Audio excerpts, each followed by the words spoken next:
the meeting for Monday night, July 6th, 2026. Allegiance to the flag of the United States of America and to the republic for which it stands, one nation, under God, indivisible, with liberty and justice for all.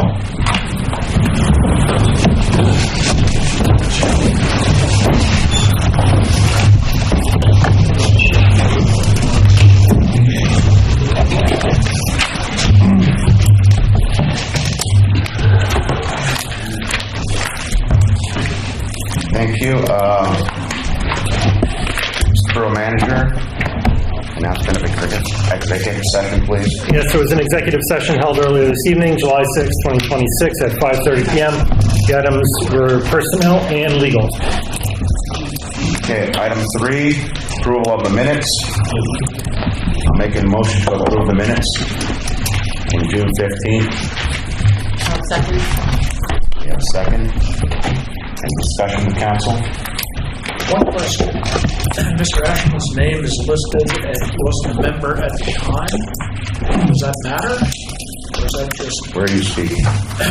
up here where it says call to order the allegiance and it has a listing of all the people who were there. And Mr. Ashman was not a sitting member at the time. He was sworn in later.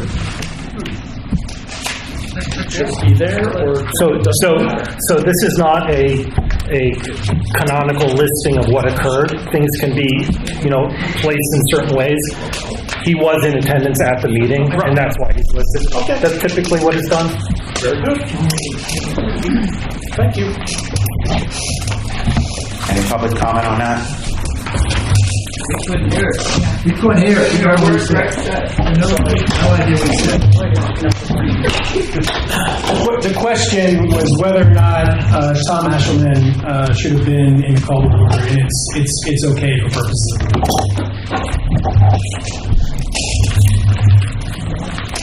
Okay, all in favor? Aye. Item 4, approval of the paid bills detail report in the amount of $24,392.55. I'll make a motion to approve paying of the bills. Second. Any questions from council? One question. Speak into the microphone. Sorry. We have Canon Financial Services for police copier usage and Great American Financial Services for Borough Hall copier lease. What page might you be on? It's right on the first page. Pay bills detail. Is there a reason why we're going with 2 different companies? That's who they signed up for years ago. Okay. I'm not sure why they chose 2 different companies back then, but I think one is going to be lapsing next year. I'd like to merge companies and have the same people servicing everything. Yep, absolutely. Okay, thank you. Any questions from the audience? Roll call. Carlsell. Yes. Landis. Yes. Reinbold. Yes. Hutchinson. Here. Megansell. Yes. Lynette-Sell. Yes. Ashelman. Yes. Motion passes 7-0. Thank you. Okay, we have item I'd actually 5. like to make a motion to amend the agenda. I would like to add members to new business, letter B, to include Bob Bogart into the appointment of the zoning hearing board. So in addition to Ben, who had a letter of interest for the zoning hearing board, so did Bob Bogart, who's been active in many committees for over a decade, who's qualified. So I'd like to add that item to the agenda so we can discuss it.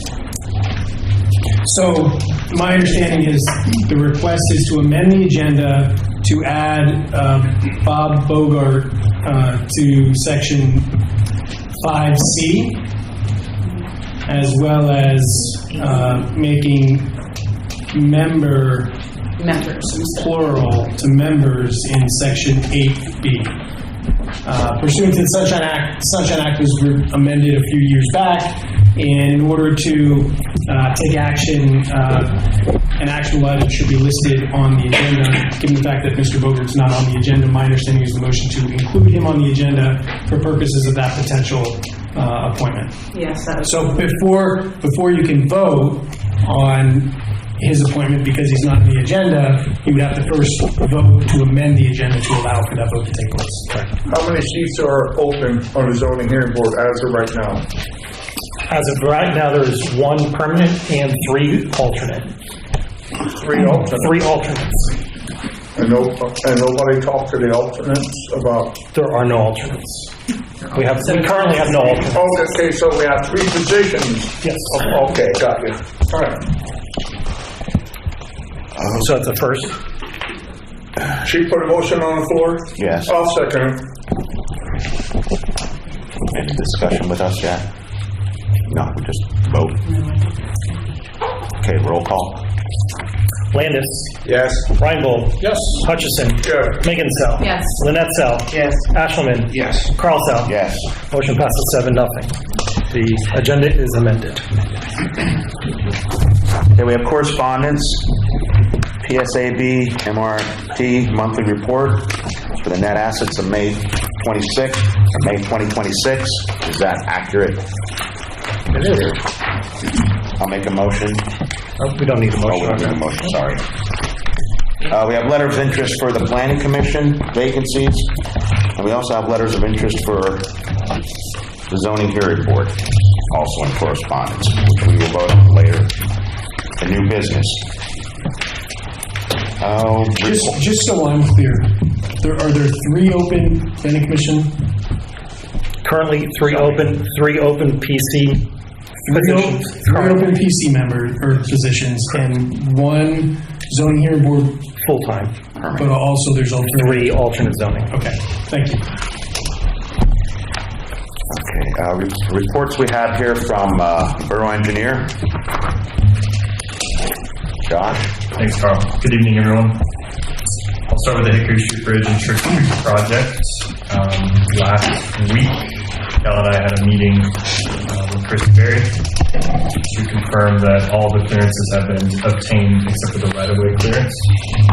Right-of-way clearances are currently in progress, but we did receive approval of our final submittal of the structural plan, so additional resubmittals will not be required, which is good news. Our next meeting, and that was for August. Last week, I also attended a site visit to look at the Church Street pedestrian ramps that have been discussed before, documented the condition of the ramps, and I'll provide a report for discussion at a future meeting. Moving on to land development project, Fields at Brookside. A meeting was held with Kay on June 22nd to discuss options for the external walking path around the boundary of the property. I believe they are still looking into their options there. The interior walking path and emergency access road are currently under construction. Paving of the emergency access road down to right before it turns into the routing subdivision was completed last week. Additionally, a security increase request was issued to Kay, requesting an increase in the performance security. Mavis Tire, partial security reduction was authorized at the last council meeting. They're scheduled to complete the remaining work on Main Street. They are to start next week with completion anticipated by the end of the month. I will continue to confirm with them because I've not received the name of the contractor yet, but that is the schedule I've received from them. Lumber Street development we will touch on a little later in the agenda, so I can answer questions about that when that comes up. The South Walnut Street development, we have received final plans which have been signed by the borough. The next step will be a pre-construction meeting to be scheduled with the applicant this month.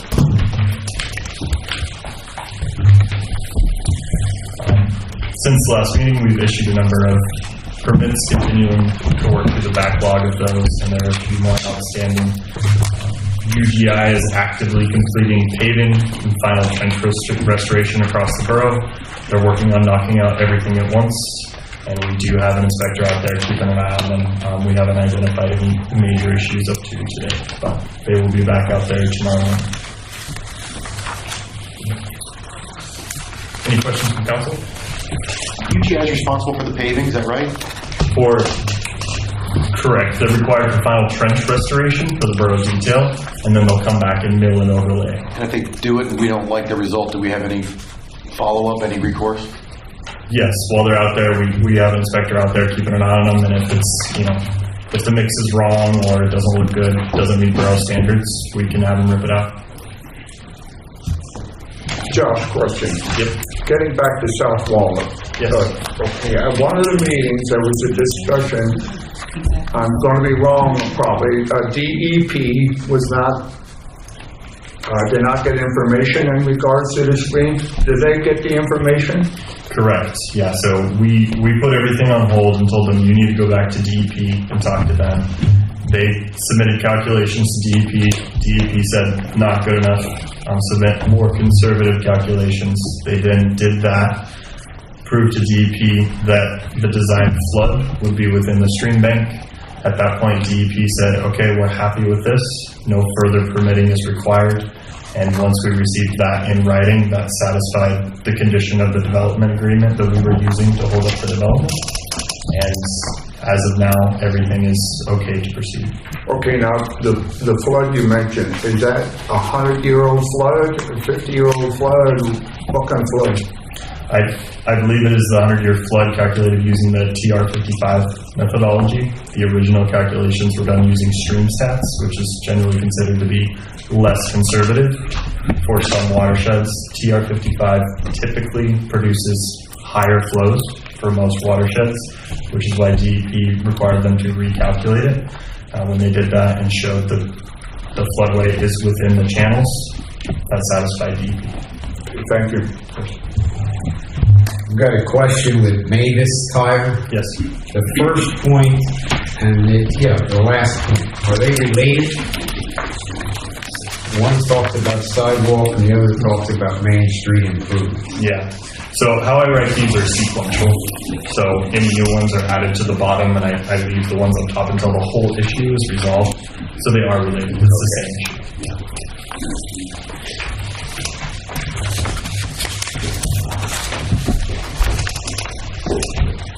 That is all I have. That's the audience. Does the audience have any questions for the engineer on anything mentioned?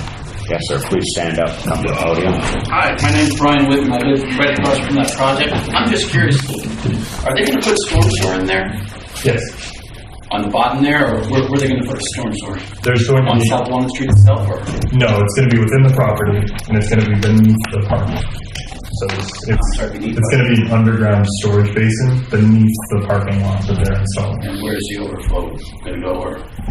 It's going to run to the north and then head into the stream with an outfall near the northeast property boundary.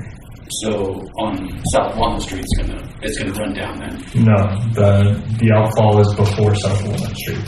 It's on the property where it I enters got the you. street. So it's going to enter the stream through their property? Correct. So the runoff. It does not come. And are they going to put sidewalks there? That's a good question. From the property that's next to it? Are they going to put sidewalks all the way down and have the driveway come in and drive? I was only going to see it one time, so I couldn't. Yeah, I can look into that and get back to you. I'm not confident in my photographic. I'm just worried that all that runoff is going to because there's a makeshift drain now. Sure. You know, where the stream is, so I don't want it to come and just go in someone's driveway, which would be mine. Yeah, understood. Okay, thank you. Yes. Karen Bilger, 975 Vine Street. So just wanted to, I don't know if I heard you say this, but the Church Street roadway design under that portion here, UGI has rescinded their offer to cost share the paving work on Church Street. Was that not in the contract, and how did that happen? No, it was years ago when there were conversations with UGI. UGI said, hey, if you waive us from having to do final mill and overlay, we can maybe pitch in some of the costs and have a win-win for everybody. We reached out about 4 months ago to confirm that with them. Initially got a yes, and then about a month later they came back and said, we're not doing that. Okay, and then my second question is, I just noticed with the UGI doing, tearing up all the roads and stuff, I mean, it looks horrible and it's horrible to drive on it. Are they going to be repaving all of that to make it even? Or are we still going to be going down like a washboard avenue? So borough standard is for them to restore the trench with final paving, which is what they're doing right now. And then afterwards, we require them to come in and where the long trenches are, for half width of the roadway, so curb to center line, they're actually going to mill everything and then overlay, so you have one full lane of smooth surface. And what's the timing for that? They're moving pretty quick. I wouldn't be surprised if they were getting to the mill and overlay this month. Okay, all right, thank you. Hi, Dr. Beckman, 277 Ridings. About the physical side, you said that K Builders was exploring their options. What options are they exploring? I can't speak for them, but I do know that changing the land development plan at this stage in the development is just more complicated. There's more people involved. So they're working with their attorney.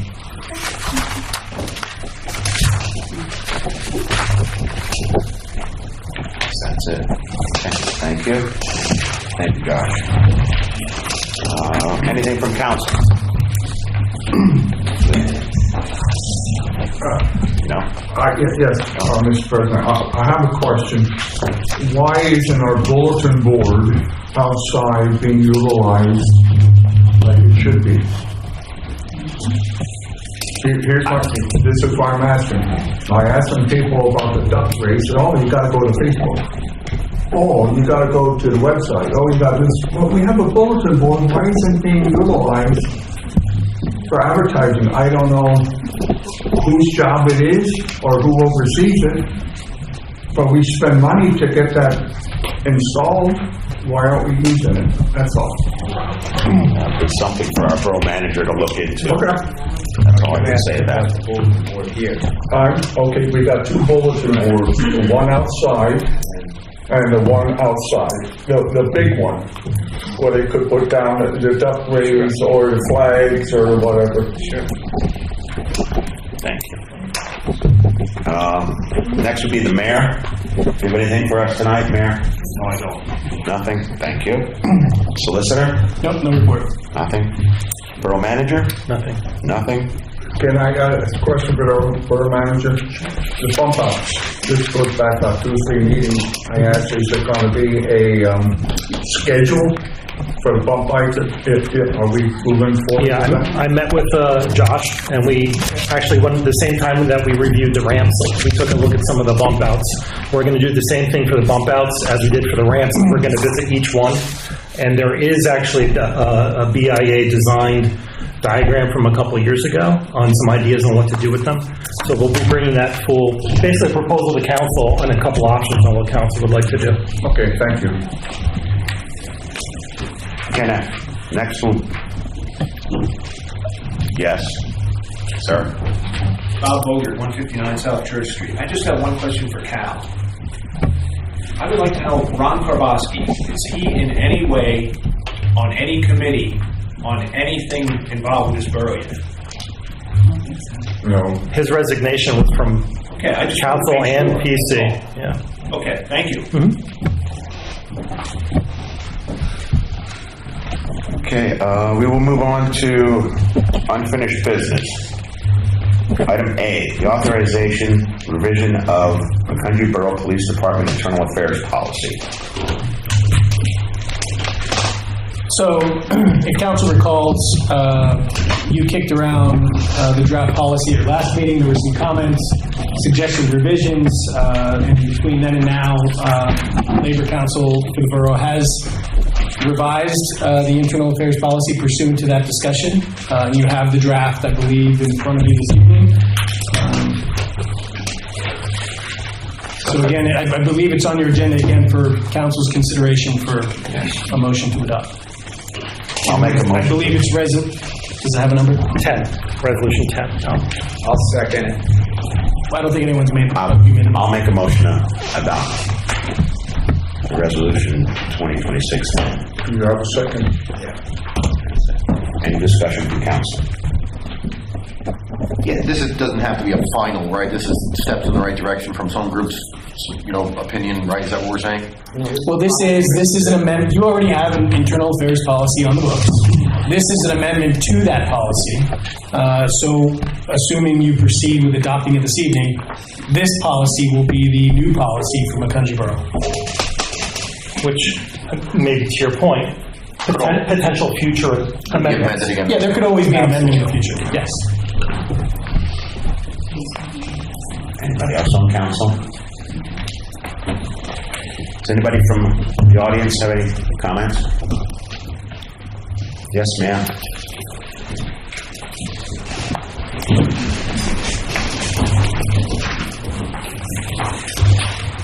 Hi, Courtney Reiner, 142 East Main Street. I do want to start by saying that I am in favor of the amendments. However, as a taxpayer, I am deeply troubled by the process that has brought us here tonight for this agenda item.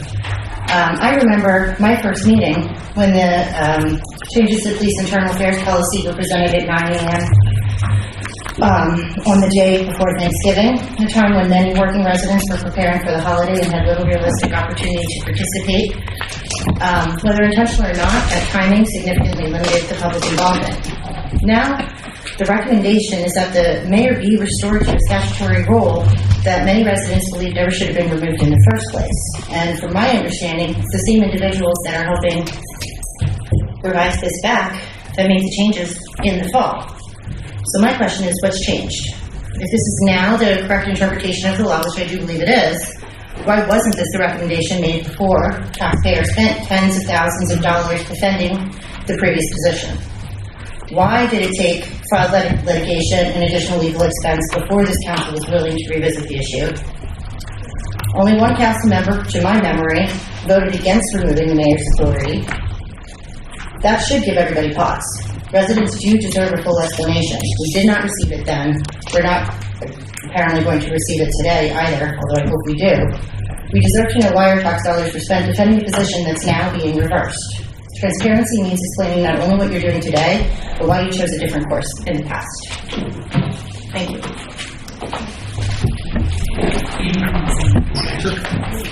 Comment on that? If you will, we could have would you like an answer to that question? Sure, I can do it from here, though. Our solicitor is here for that. Sure. Labor attorney, Mr. Yeah. Chris Gerber. Yeah. Would like to address that. The first policy that was amended last year doesn't remove any authority from the mayor, doesn't change the power of the mayor, it clarifies. There was certainly no malicious intention of passing it at that time. We said that at that meeting. There are modifications to this one, which clarifies that the mayor is entitled to notice of complaints against the police, which makes sense. But the bottom line is, the first policy that was adopted last year doesn't change the law, it clarifies the law. It creates better communication and transparency between and among the police department, the mayor, and the council. So it makes sense. This policy has been adopted by many other municipalities throughout the Commonwealth. There's nothing to be read into it. It's just to help them understand when information about the police department needs to make its way up to council. So hopefully that answers your question. The rest of it, as far as lawsuits and like that, we really can't comment on that. Oh, that's what I expected. But it's meant to benefit everybody, so there's clarity regarding what happens when you have a complaint against the police department and who's responsible for what. So That's essentially what it's about. So you learned that your recommendations from the fall were incomplete? No. The short answer is no. There were some suggestions by members of council and the mayor himself, and I thought they were good. When you have policies like this, they do evolve over time. It isn't static for 20 years, So they had some good recommendations. I thought that they were good too, and they went ahead and amended them. So hopefully that will create better clarity with them in the event you have a complaint against your police department. Okay. Are we going to be reimbursing the mayor for his legal expenses then? So this is in. Yeah, this is. I can't. Okay, there's another gentleman over here ready now. Just a quick question. Paul Lacotte, business owner from Main Street.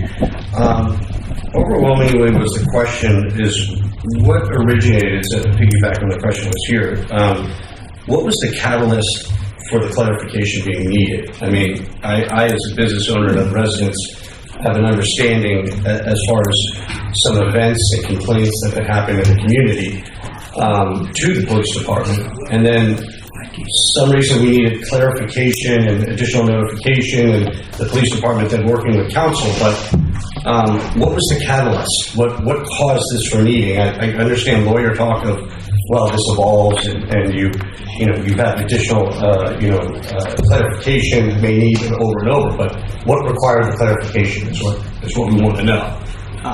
What were the events that required this? It just doesn't happen.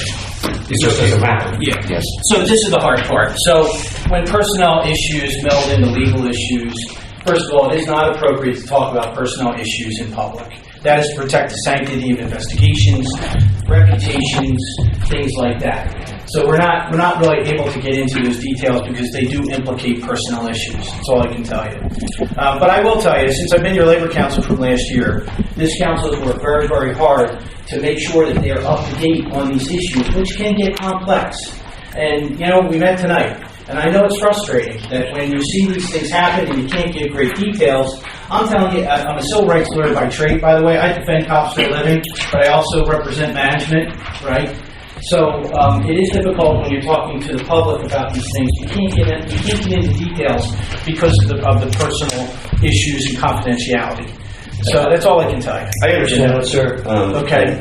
I think the reality that we're concerned with as residents and business owners is that the clarification and this necessary policy development was to be able to investigate what might happen at the police department, so it can be investigated by council. But the other concern is what happens when it's the other way, when they want to investigate council. When who wants to investigate council? The public, us. Well, you have to talk to another agency about that. Another lawyer, right? Yeah. Right, gotcha.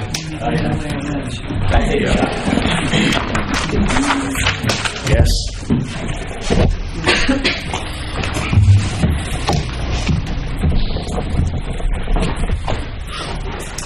Hi, Terry Buss, 42 North Buttonwood Street. I'm just confused as with the clarification, but you seem like you studied and you're an intelligent man.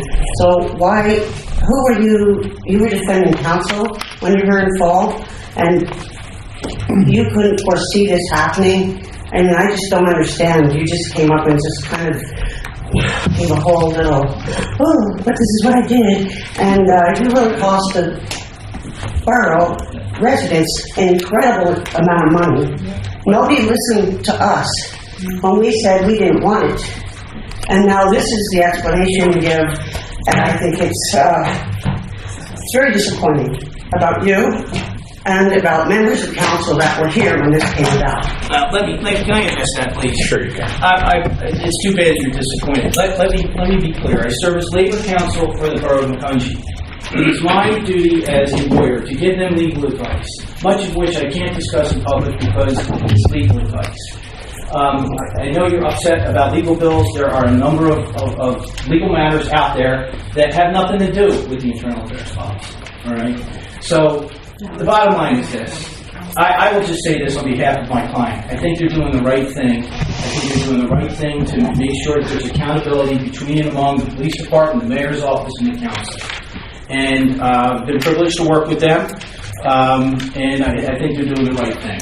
So hopefully that gives you some assurance. My point is, why didn't you do that in November? Yes. Yeah, do what in November? Clarify and just do the right thing in November instead of, now we're going to clarify it. No. So remember, this is still, everyone, this is still public comment. I mean, Labor Council has been kind enough to respond. That's my fault. That's my fault. I just want to know who protects us, the residents, because clearly council doesn't. Previously. Well, that's not true, man. That's not true. Yes, sir. I'm not going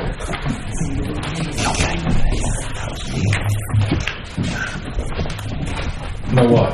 I'm sorry. Mr. Shaw was banging papers on it and was going through it. He was doing that. I asked him to stop it, sir. Thank you. Thank you. Tim Romney, business owner. First of all, could you tell me how much have we spent on this farce? attacking our police department. Does anybody know, do you know, Mr. Mayor? How much money, you were adding this up at some point, what did this cost the borough's taxpayers? Which part? For the investigation by Mr. Gerber into our police department and redoing the internal review policy? So the investigation itself is it's right around 40 grand. But as far as the internal affairs change, I don't have those numbers completely added up. Because it's ongoing? Okay. Now, you said this was, and I believe you said something like this at that November meeting, it was to attempt to make our borough laws and policies conform to the state regulations and laws. So did the laws change in the state of Pennsylvania over who the executive officer is of a police department? In other words, has there been an amendment to the state constitution? Because the executive officer of the police department, according to the Constitution, is our mayor. It's been that way. We fought this battle a few years ago with Mayor Huffman. I mean, why do we forget so quickly? Okay? We're saying that we're going to do this to comply with the laws of the state. Well, the laws of the state gave that power to the mayor. And what you did was you didn't try to conform with the laws. You tried to manipulate the law and remove the mayor from any executive oversight and insert council. I've read the policy. Now, what instituted that? You didn't answer this gentleman's question. What instituted that change? Will you answer it or won't you? I'll answer it. I'll answer it. As I said, sir, and I think I heard you say attack the police department. I take exception to that. That's ridiculous. That's my opinion. Well, you can have your opinion. Well, this is my client, and I'm not going to sit here and listen to You're not going to berate me, sir. Okay, well, then I would ask Let me give you some rural education. You're just nothing but a yellow belly sapsucker leaving from a quick shot. All right. This is public. That's a rural term. Okay? You're here as an ambulance chaser. And you just sucked 40 to 50 grand out of this policy. First of all, I did not charge that. I am not doing the investigation. Get your back straight. Oh, we have an independent, yes, we have an independent counsel. Yes, I did not. Mr. Harvey have a 16-year reputation, don't you? You don't even live here. Okay? You have a lot of guts. Well, I do have a lot of guts because I take on guys like this.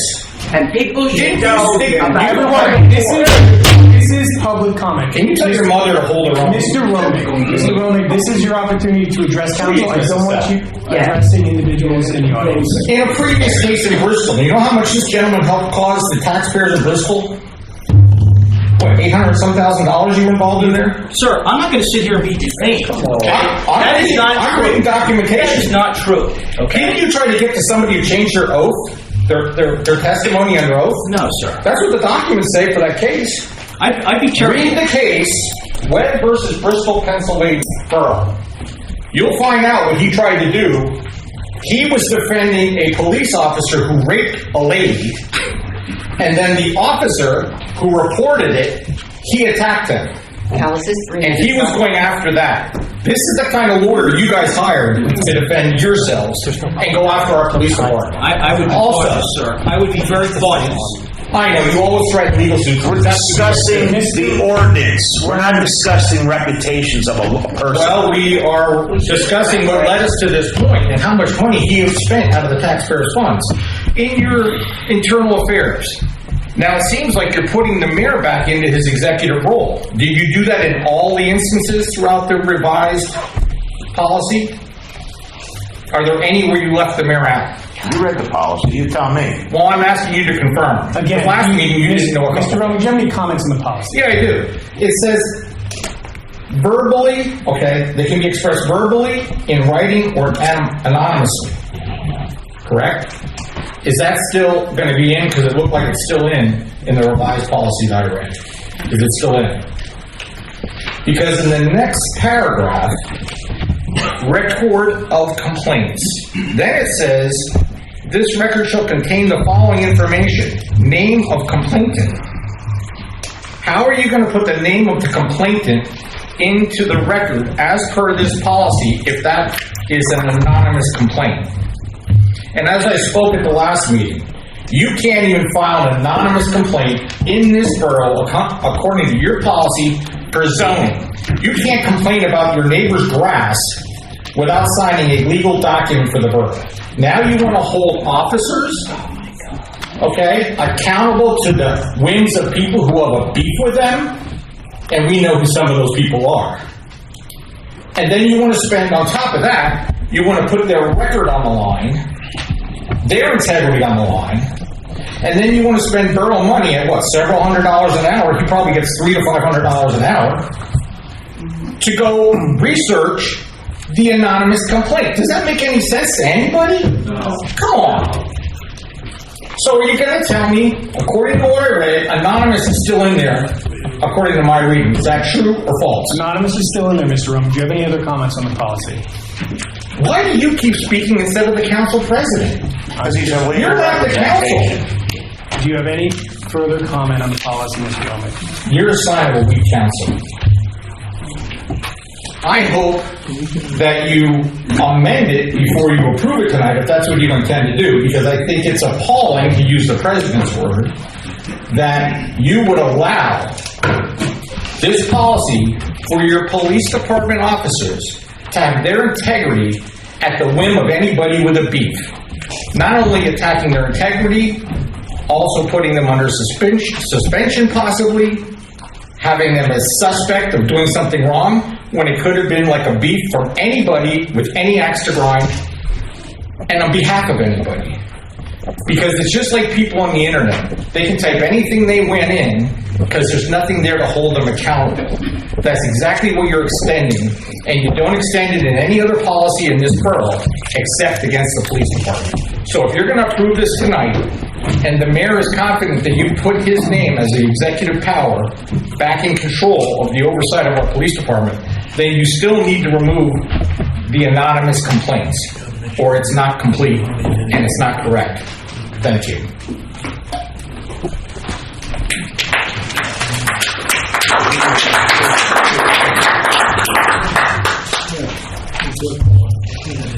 Roll call, please. Well, I'm sorry, what, for what now? I want to make sure, because, okay. Thank you. My understanding is the motion is to approve resolution number 2026-10, which would amend the Macungie Borough Police Department internal affairs policy. Roll call. Reinbold. Yes. Hutchison. Yes. Megan Sell. I'm going to say yes because it's better than the previous one, but I would like to at least let the record know that I'm happy that there's 5 revisions to add the name mayor back into the policy, but I do still see some issues that could use revision in the future. But I will vote yes because I think it's better than before. Lynette Sell. Yes. Ashelman. Yes. Carl Sell. Yes. Landis. Yes. Motion passes 7-0. Thank you.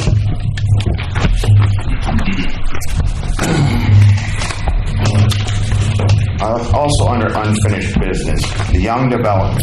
We'll have discussion on waivers.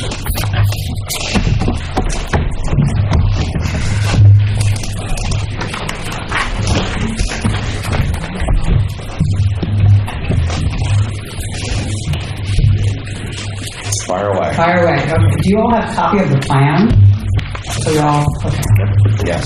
So we would like some guidance and some action taken on the waivers. We want to go through them one by one. I think some of them are, more straightforward than others. The first is the waiver requested from salary section 305-9AA, which requires the final plan be submitted after preliminary plan approval.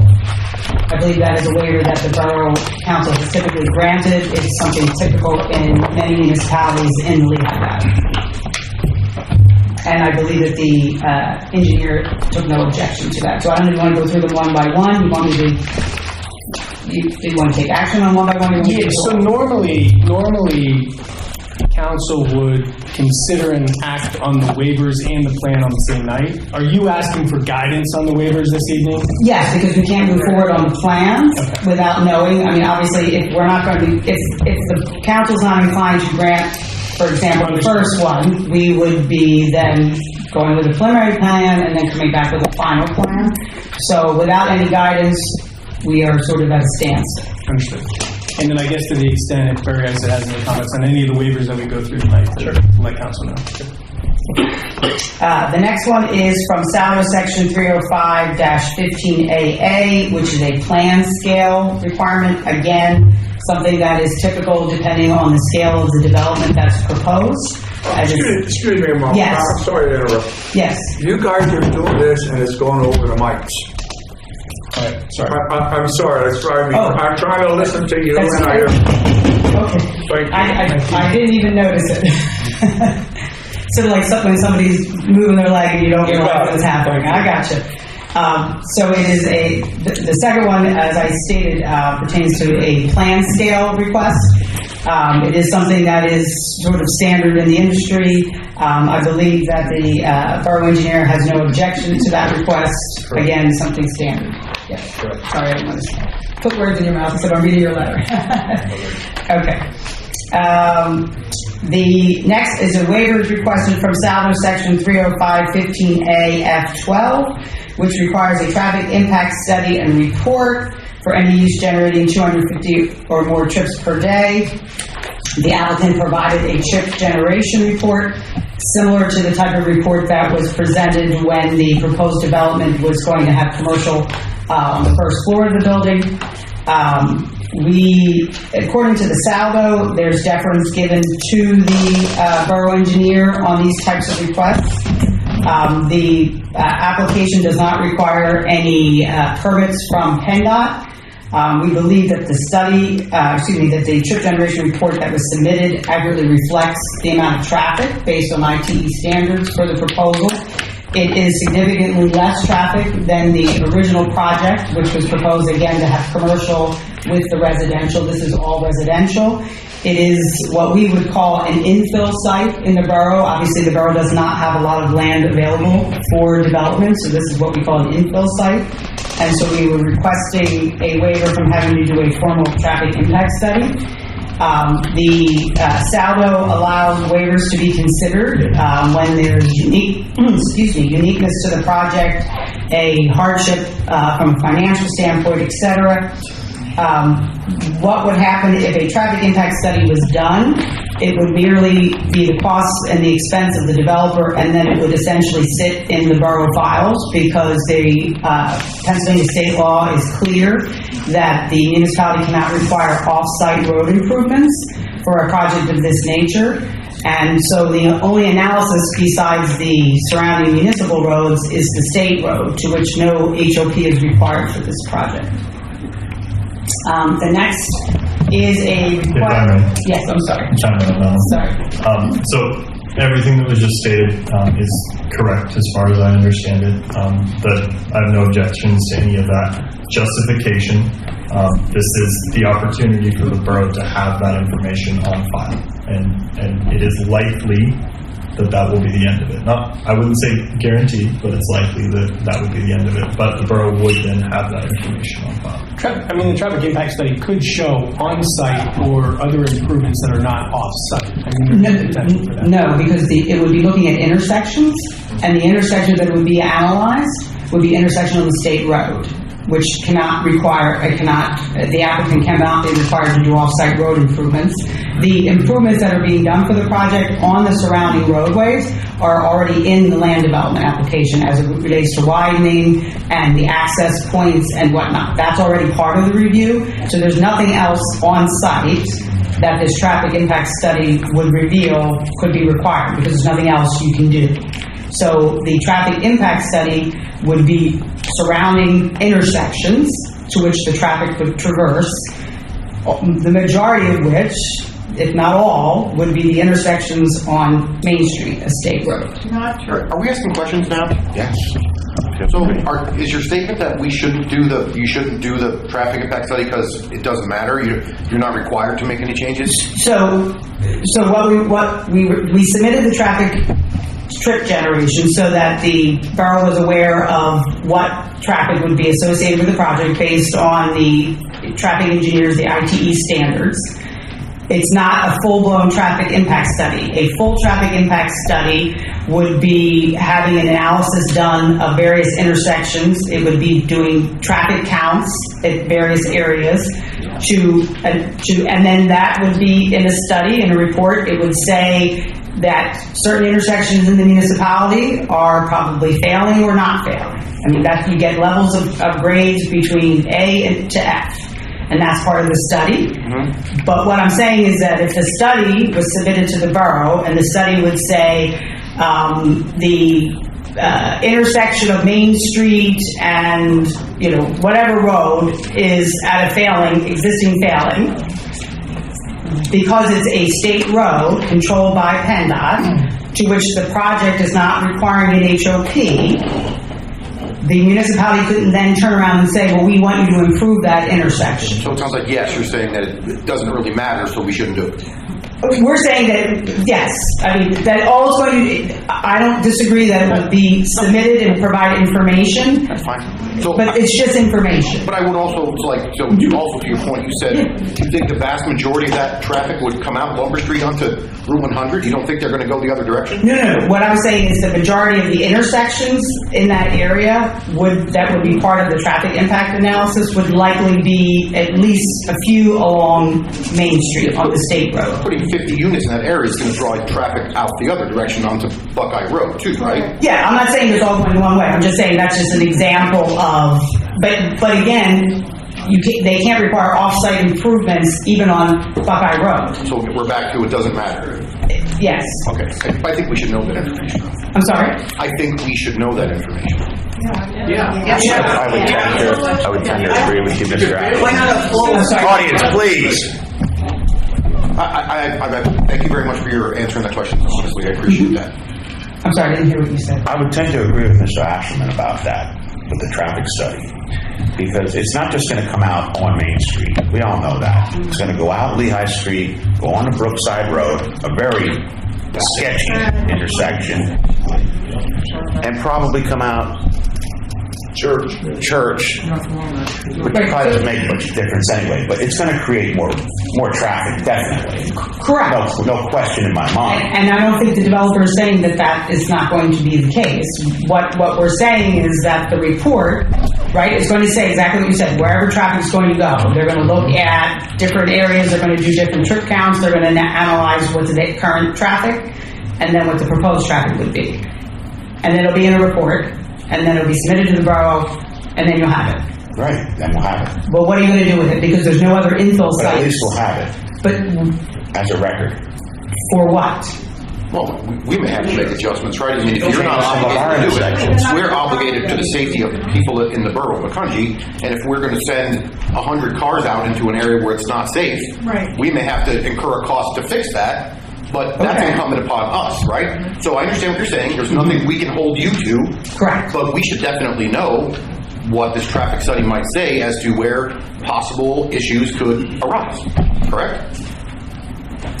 I don't feel in this case that it should be required, because just like it wasn't, the waiver was granted for the other project. And that's fine. Reasonable people can agree to disagree, so I appreciate your answer. Thank you.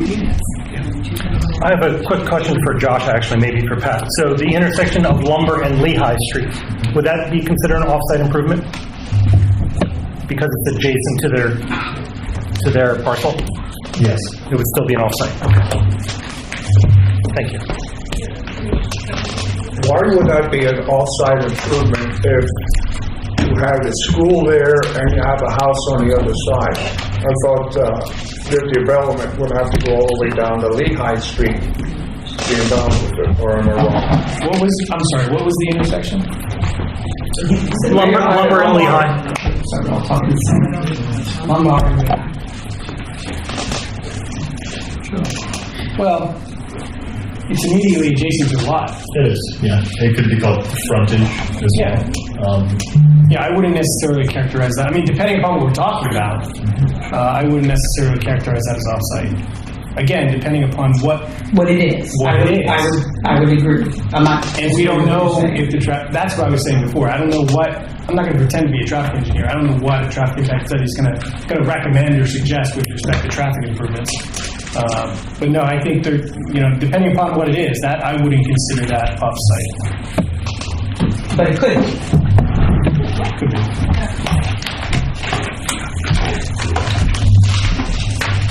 Mr. Landis? Well, looking at the numbers here, where we're talking about the study report, something where 250 or more trips per day is looking at, but yet you've done a trip generation report, and they're showing 370 proposed trips per day. Correct. Now, doesn't that indicate that that's one of those or both of those intersections are going to be pretty busy? Because the minimum, it's saying, the waivers requested, which requires a traffic impact study report for any use generating 250 or more trips per day. Yeah, that just means that the Salvo has different criteria of when they could require a traffic impact study, which is why we asked for the waiver, because we acknowledge that we would have more than 250. That's what you're asking. Yeah, the chip generation acknowledges that there would be more than the 250. Correct. Yes. I don't disagree with you. You're taking into consideration that traffic could go out onto Lehigh or come out onto Main Street? Or are you focusing on more Main Street? The trip generation report that was submitted just analyzes and says the amount of traffic based on ITE standards. That analysis does not say which intersection. Yes. It looked at crash data, it looked at the comparison to the prior plan, and then it had the ITE. It doesn't have an analysis of where they may or may come in and out of. I think that's what you're asking me. Okay. Thank you. Josh, if you could just speak to if a traffic impact study was completed, how the intersections are chosen. The type of control. Which intersections to study would be? Is that a combination between the borough engineer and the developer's engineer? It would be the hired consultant would follow the standard process and to determine which intersections we study. So the two immediately adjacent, Lumber and Lehigh, and Lumber and Main, absolutely would be.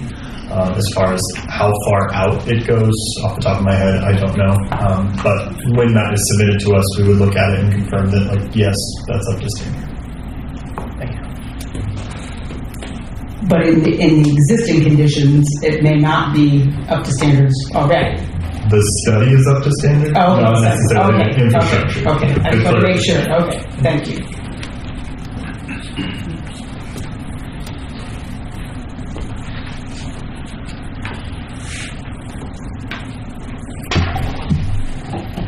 Okay, should I go on to the next? Yeah. Okay.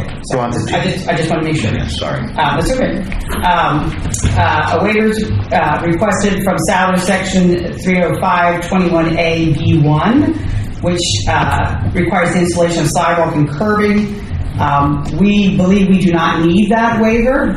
The sidewalk section of the Code of Ordinances is clear that it would not be required along Creek Street, given the width of Creek Street and given the miles per hour it currently traverses there. So there's specific exceptions in the sidewalk portion of the Code of Ordinances. So we no longer need that waiver, and we will not be putting the sidewalk along Creek Street.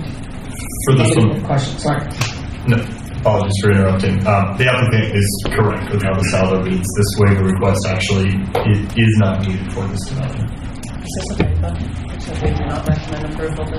this is the original letter before we have this discussion and reach this point based on interpretation of the Salvo. So any future letters that would be issued, D would actually be removed from this list. Yeah, correct. Yes, we would withdraw the request, and then, yes, in kind, it would be... Which wouldn't generate any additional comments that issue. Can I ask what has changed? I mean, since this was on here that you needed it, and now we don't need it, what has changed? So originally was looking just at the Saldo, and the Saldo has different requirements. Right.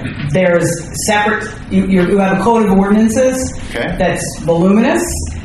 If you go online, you can see how large it is. There are provisions in there specific to the sidewalk that have certain exceptions to which Creek Street applies. I think it was an oversight on both us, the applicant's engineer submitting it, because they were just looking at the Saldo, And then in kind, the engineer would have reviewed our request, and then it was determined based on the other sections of the ordinances that it would not. The speed limit of the road and something else, what was the other The thing? speed limit and the width. If I may, when we received that waiver request, we didn't look deeper into it because that's a very common requirement that most municipalities have, is that frontage streets do require sidewalk installation. After discussing with the applicant and digging deeper for this specific situation for this alley, it is actually, the borough does not have language in our ordinance to require. Therefore, a waiver is not requested. A waiver request is not needed. How wide is Creek Street? It is a 13-foot right of way. That is a 13-foot, because going down Creek Street is a bear to go past the stone walls first. So that is a nasty alley. Which is why it has a very low miles per hour, which is the main standard that dictates not the requirement of having to put sidewalks. The Code of Ordinances has a specific exclusion for roads below a certain miles per hour. And I don't- 15 miles per hour and lower, yes. Right. So below 15 miles per hour, and this is only 10, and the width needs to be 20 or greater, and this is only 13. So if people walked out the back of this building onto Creek Street, they'd be in the street walking up to Main Street. Correct. Interesting.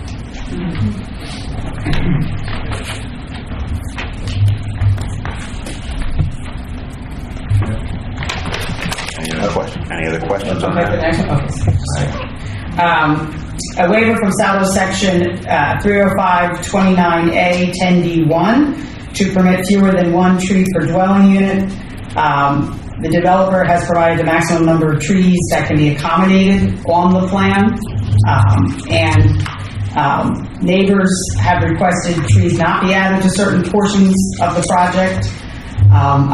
I've deferred to your engineer for his opinion. That is correct. This was discussed at planning commission meetings. Residents showed up, and in the areas where trees could be added, the most obvious areas where trees could be added, residents asked that trees not be added there. Beyond that, we checked with our landscape architects who do these plans and looked into their claim that adding more trees would cause spacing issues and cause longevity issues for the trees, and he said that appears to be correct. So we have no objections to this waiver, and we recommended similar situations. We often see municipalities electing to charge a fee per tree, as opposed to requiring those trees to be planted. Thank you. And I believe that was talked about at the 2 meetings ago, about the fee in lieu.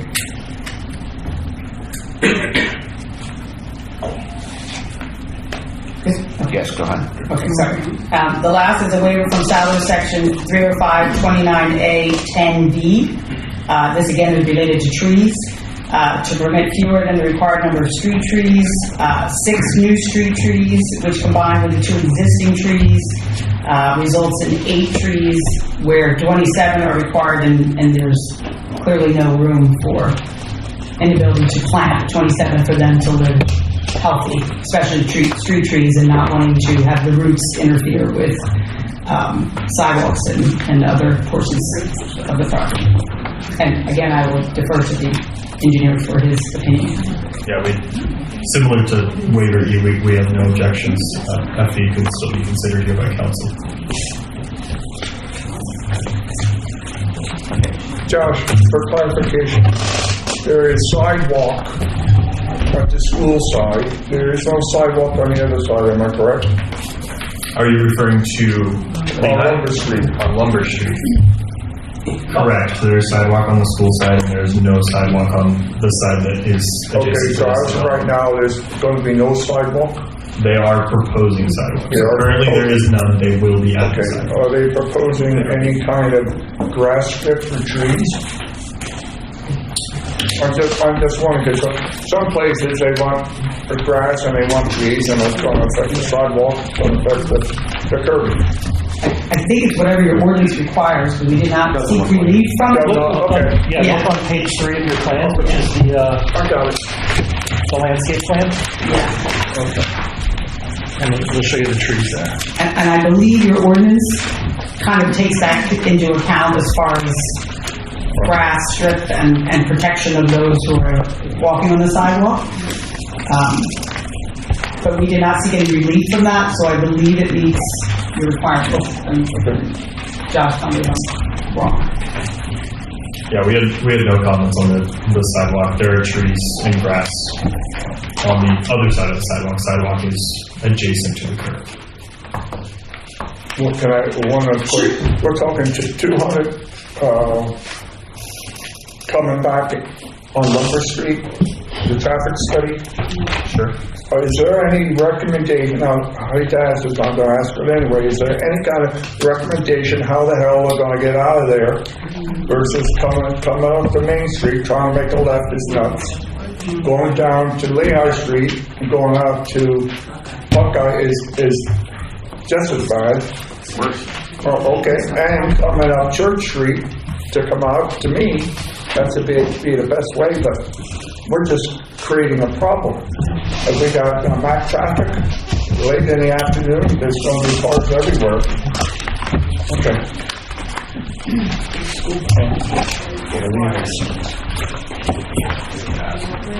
Any other questions from The council? developer can certainly look at different ways to disperse the traffic. I don't have any creative ideas at the top of my head, but we can certainly have them look at. Yeah, I understand what you're saying. Unfortunately, it's a landlocked. Correct. And you can't go up creek. Correct. You can't go through the park. Yeah. Okay. Yeah. But there might be ways, though, to help potentially disperse it. I don't know off the top of my head, so I'm not making any promises. I'm not asking for promises. But I understand what you're asking.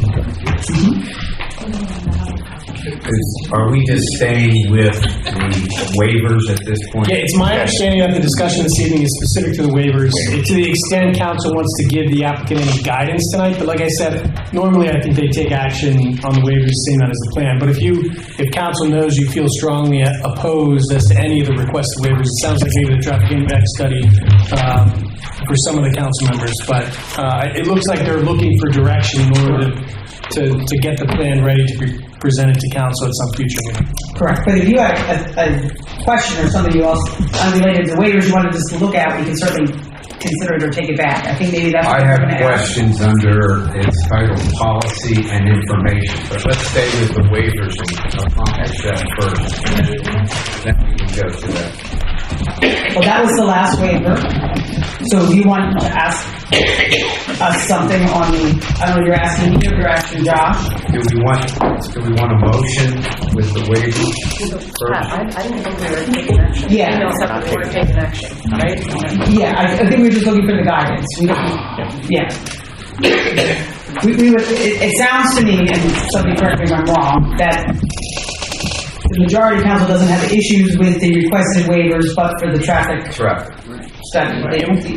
I'm sorry. The trees, it sounds like, to the extent council is amenable to the waiver, would be subject to a fee in lieu of associated with whether trees are being planted where. But the traffic impact study sounds like that's the one waiver that is not likely, at least from the council members I heard from this evening, is the one. That was my sense as well. And we certainly didn't. So it sounds like the applicant might be best served to proceed with that traffic impact study. Yeah, we will be in touch with Josh to coordinate signals. We do currently have a time extension until right after the next meeting. How quickly is the traffic? Any idea? I don't know. If something is needed, you can email me. I will forward, or Cal, you have a form. Cal has mine. You'll probably get a form extension to. That's fine. Yeah. Cal knows how to get a hold of me. I'm sorry, did you want to ask your question? No, I'm sorry. No. Oh, misreminded. Sorry. I want to make sure, are we staying with waivers, making a motion, and then move on? I'm getting the impression there's going to be no action this evening. They're just looking for guidance. Okay. Then I'll move on. Yeah. And that's because we were advised that ultimately you would take action on the waivers and the plan at the same time. I just have a question, and I really appreciate the plan, by the way. I thought it was very thorough. Okay. My question is, well, I have two. Okay. Is the recreation area or the green area, is that bordering on Lehigh Street? And it's on both, either side of the homes that are there? There's a couple twins there, and then there's a chunk of land. If you're standing on Lehigh Street in front of those homes, to the right, there's a chunk of land. Yes. And to the left, there's a chunk of land. Correct. Is that the recreational area? So that will be an open field on the right that's next to Creek Street, but then we are paying the recreational fee. Okay, so that leads me to my next question. I was trying to do some math with acreage that you have, and then the acreage that's taken up by the footprints, the parking spaces, now the sidewalk, the rec area. Can you get all that in 3.02 acres? So we don't have, we were proposing, and is noted in the review letter, is to pay a fee in lieu of having the land be designated recreation. So if you look at where you were talking about that policy and information, number 11, right? And then number 12. So read 11 and then read 12. Because Right. 12 then talks about our proposal to do, which Margaret just mentioned, Ms. Young just mentioned, to do a fee in lieu of the recreation land. Which is a process that's outlined by the ordinance. And the calculated fee would be $98,000. Yeah, and you were correct in your analysis, which is why we were requesting the fee in lieu, because your math is, yes. I was wondering how you're going to get all that on. Yes. And that way the municipality, the borough can use the recreation fee to wherever they need to recreation-wise, whichever park they would want to use it for. Okay, thank you. Sure. Was that your only? Yep. Okay. Are you sure? Absolutely. I said one before. Okay. Anybody else on council with anything? Okay, this we're going to have to open this up to the public if you want to field some questions. Does anybody have any questions? Yes, ma'am. Hi. Can you come forward, please? To the podium.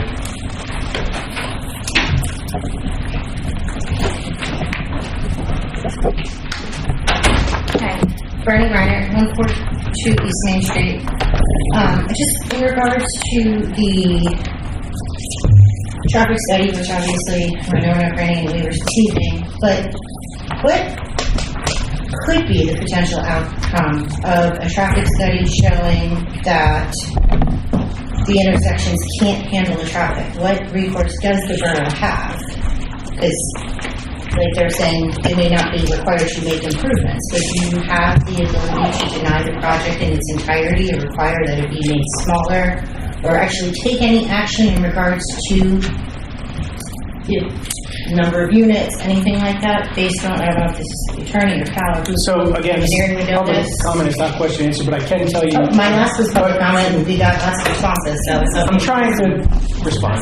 Okay, go on. But I can tell you, to the extent a traffic impact study suggests or recommends an off-site improvement, the borough is not going to be able to deny a plan for an off-site improvement. Okay. So, okay. Even if it shows that this is going to create a complete mess for everything, we are bound by the code to allow the project to go on. For off-site, yes. For off-site. But we're not sure if this would be off-site. Okay. In regards to all of these fees in lieu of all of the different things, the trees, the recreation space, things like that, it sounds like the solution is just to maybe make a smaller building that actually fits the lot that's designed. Gives the recreation space. Because I'm sorry, but $98,000 for recreational space is going to be going towards what recreational spaces? Because Macungie Park's privately owned. So what would we be improving? The trees. We need to have 27 trees in one spot. We can only fit 8. Maybe a couple less apartment units. A little bit less green there. A little more green air. I don't know. It just seems like this project maybe isn't made to fit, like Stanley said, in the space that's allotted. It sounds like we're just trying to make the biggest bang for your buck. Obviously, you're for profit, you're going to do that, but can we do it in a way that actually benefits our residents? In a way that doesn't create traffic nightmares? We are already overloaded with traffic. You mentioned Mack truck, not to mention our school traffic. I live on Main Street.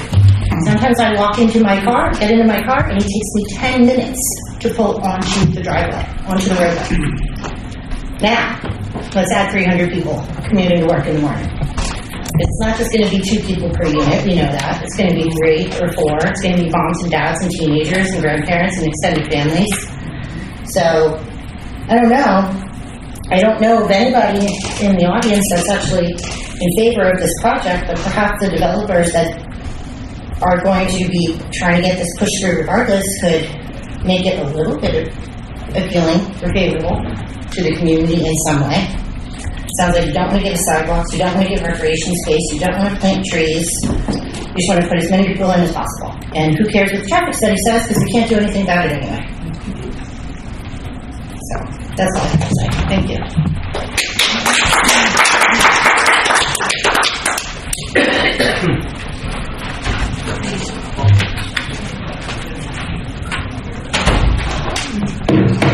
Paul Licata, business owner, Ray Street. I'll make this quick. In all respect here, I mean, this is a circus. No offense. Let me just say why I use that is that I'm on Ray Street. It's a very busy road and Main Street. So you're talking here, the first item is about this traffic.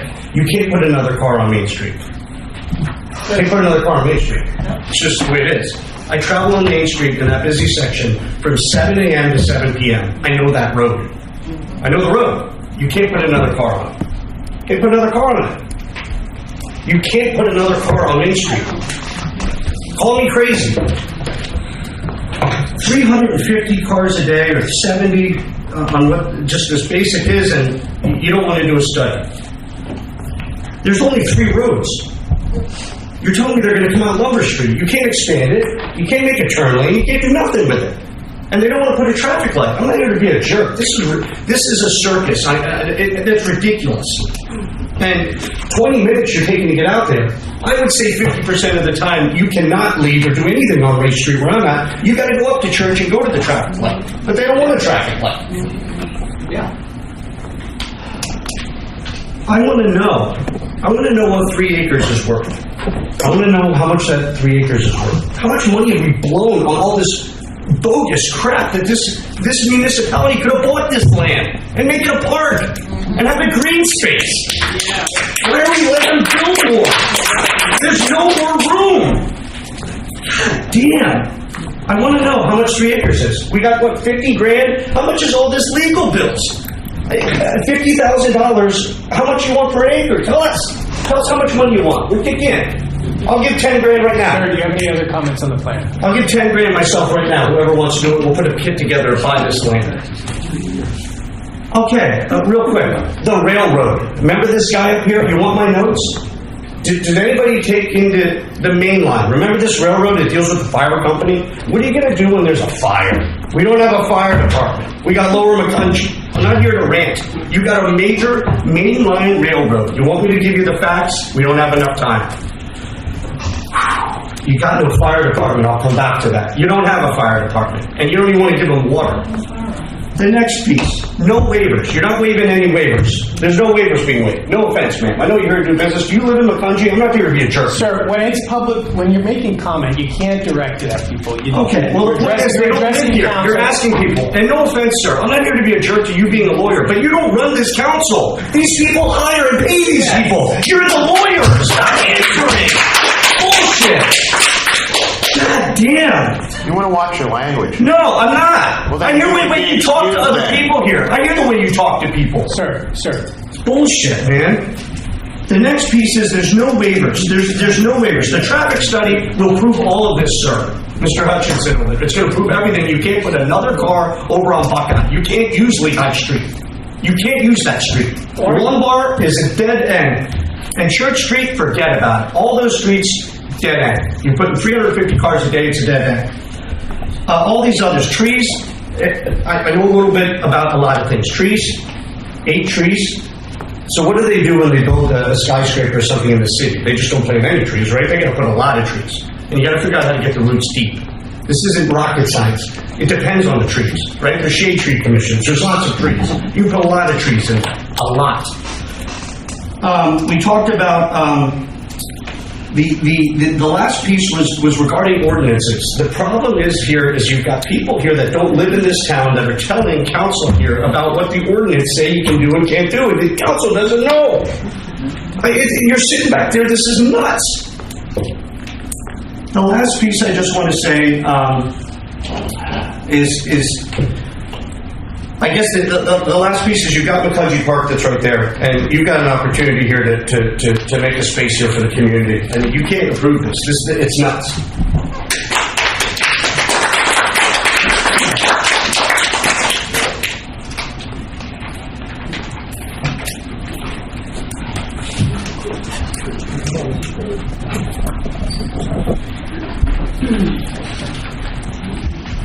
My name is Janet Sell, 101 South Church Street. Somebody tried to change some zoning a while back, and somebody in the audience made sure it didn't go through.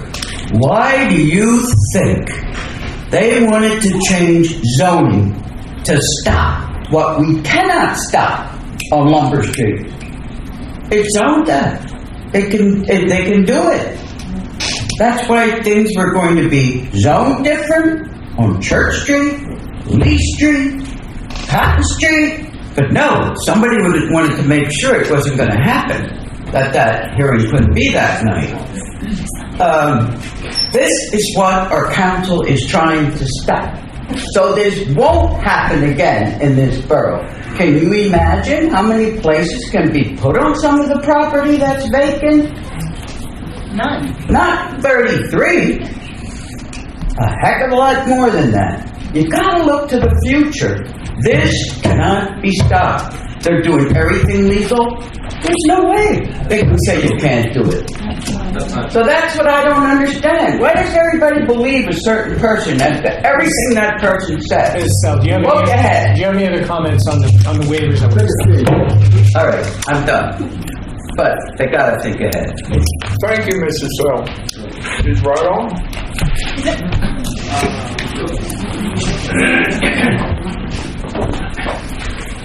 Brenda Decker, 110 Lehigh Street. As far as the trees are concerned, you're saying that the neighbors didn't want trees, but I thought it was an agreement that we were going to get arborvitae along the whole property line now. What's up? The specific type of plant, I will have to dig a little deeper, but there is shrubbery planted along the whole shared property line there. And Arborvitae that's going to grow and kind of block. Well, we want some kind of barrier blockage there. yes, and I do remember that was discussed at the planning commission meeting, and that is driving here, yes. Okay. Yep.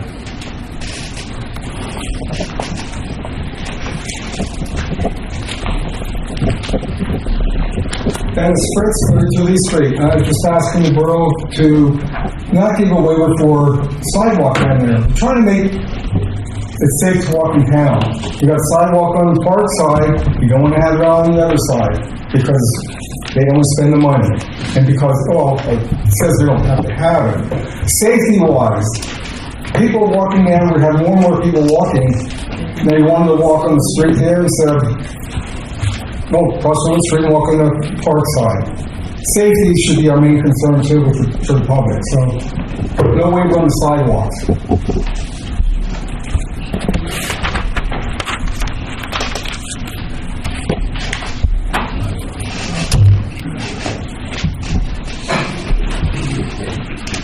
Tim Romey, business owner. You mentioned a planning commission review. Are those minutes accessible? There's no meeting minutes on the internet site. And there haven't been any meetings this year, as I pointed out before. So you said it went through planning, and that this development in a changed form went through.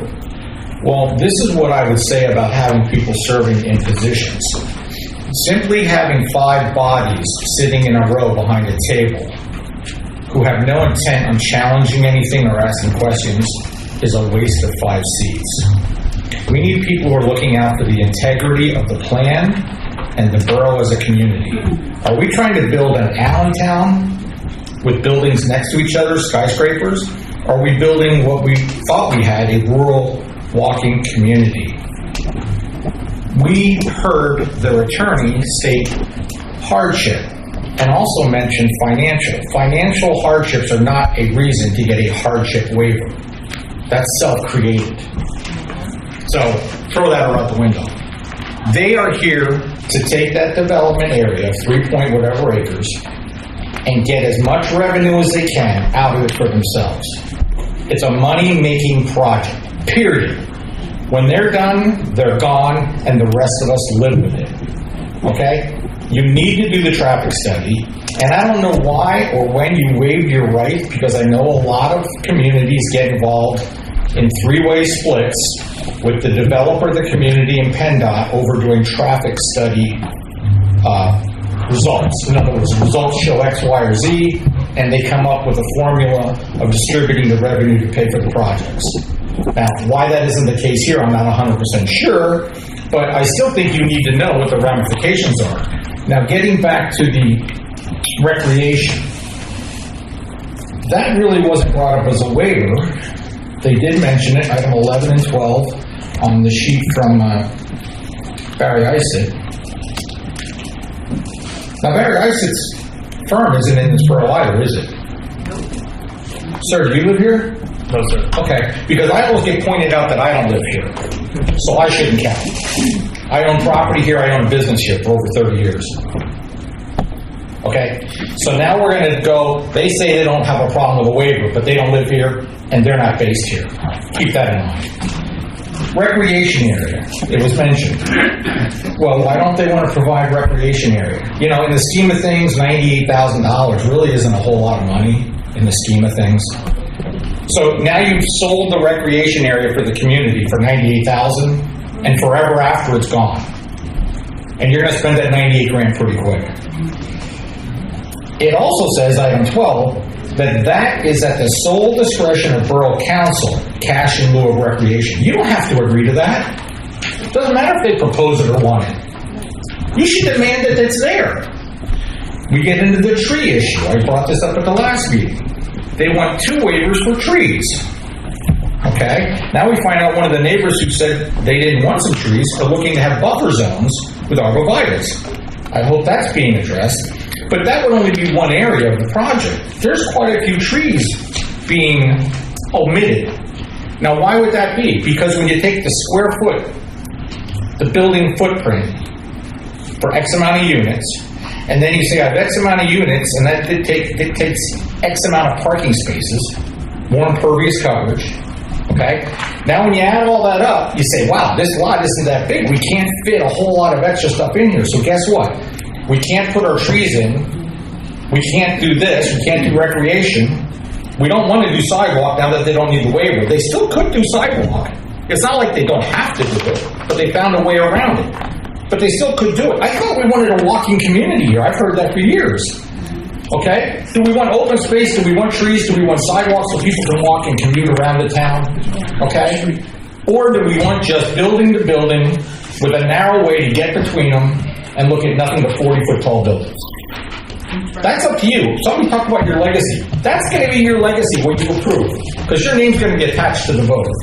I would say no to any waiver. If it's already on our books, somebody thought it was a good idea. Why wouldn't you have a preliminary hearing and a preliminary plan and then a review plan? We already don't have a functioning planning commission, so it's all falling right here. They're supposed to take care of a lot of the bulwark and review it and go through it and sort it out before it gets here. But ultimately, you guys have the authority to approve the plan. So if you go back and say, you know what, we want our recreation, we want our trees, you can get them. You got to make fewer units, which is a smaller footprint, and that means less parking spaces. So your choice is this. You can either build a little bit more like Allentown, or you can build a little bit more like Macungie. You're either enabling the developers to make more profit at the expense of your community, or you're standing up for your community who put you in those seats to represent them. It's about time you represent them. Thank you.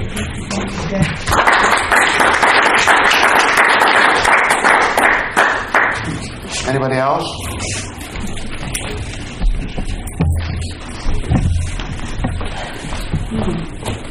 Wendy Horn from 118 Minot Street. Brought up at the last meeting about the paper alley, and they're here. Can they explain what happened to it? So, I don't believe there is a paper alley or was a paper alley. I traced your deed back to the 1920s. My deed? Yes. I have it. I have it on paper. When you trace back Mrs. Horn's deed to the 1920s, it references the opening of Lehigh Street and no other roads at that time. There's not a other plan that shows a road when the borough was created. There has to be, in order to be a paper street, there has to be a plan of record that the borough would have adopted, and then they would have opened the streets. If they didn't open a street or vacate it, and then somebody else is maintaining it, it becomes acquired through adverse possession. But it's been being used like for as long as I've been living there as a street or for parking and stuff like that. Your deed does not reference the name of a alley that borders it. On my deed, it shows that it says a 20-foot wide alley. It says just because it says to a 20-foot wide alley, but there is no alley on paper in the borough that exists there physically as a road or alley. In the paper, in the borough. Yes. So I could go to the county and dig for records. I could not find it when I dug through the records. I traced your deed back to the 1920s. And the deed in the 1920s acknowledged at that point in time, Lehigh Street was being opened. I have a paper that from Singmaster Lumber, Lumber Street. I think maybe that this is a discussion maybe offline. Right now, we were talking about the waivers tonight, paper street issue. If you want to have an offline conversation, that'd be better. But that will be addressed at some point, correct, with council. There are recorded plans that most recently from 2001 that do not indicate a paper alley or a street or a road that was approved by the municipality. That's the latest plan of this area, of this subdivision, and there are no paper alley shown on that approved plan that is recorded at the courthouse. From 2001. But 2001 would have had to pick up if there was a paper alley or a road at that time. Whatever happened to us. Okay, obviously we're not going to take any action on this tonight. Okay, so. Was there any other additional questions before we leave? Just from council, I just made sure. No, just expect a time waiver. Yeah, that's Give fine. you need to traffic. Yeah, that's fine. Thank you. Okay, thank you.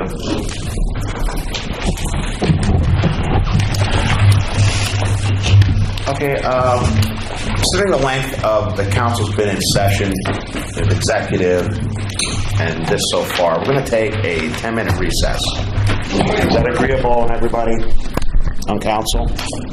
Okay? We'll take a 10-minute recess. Zoning.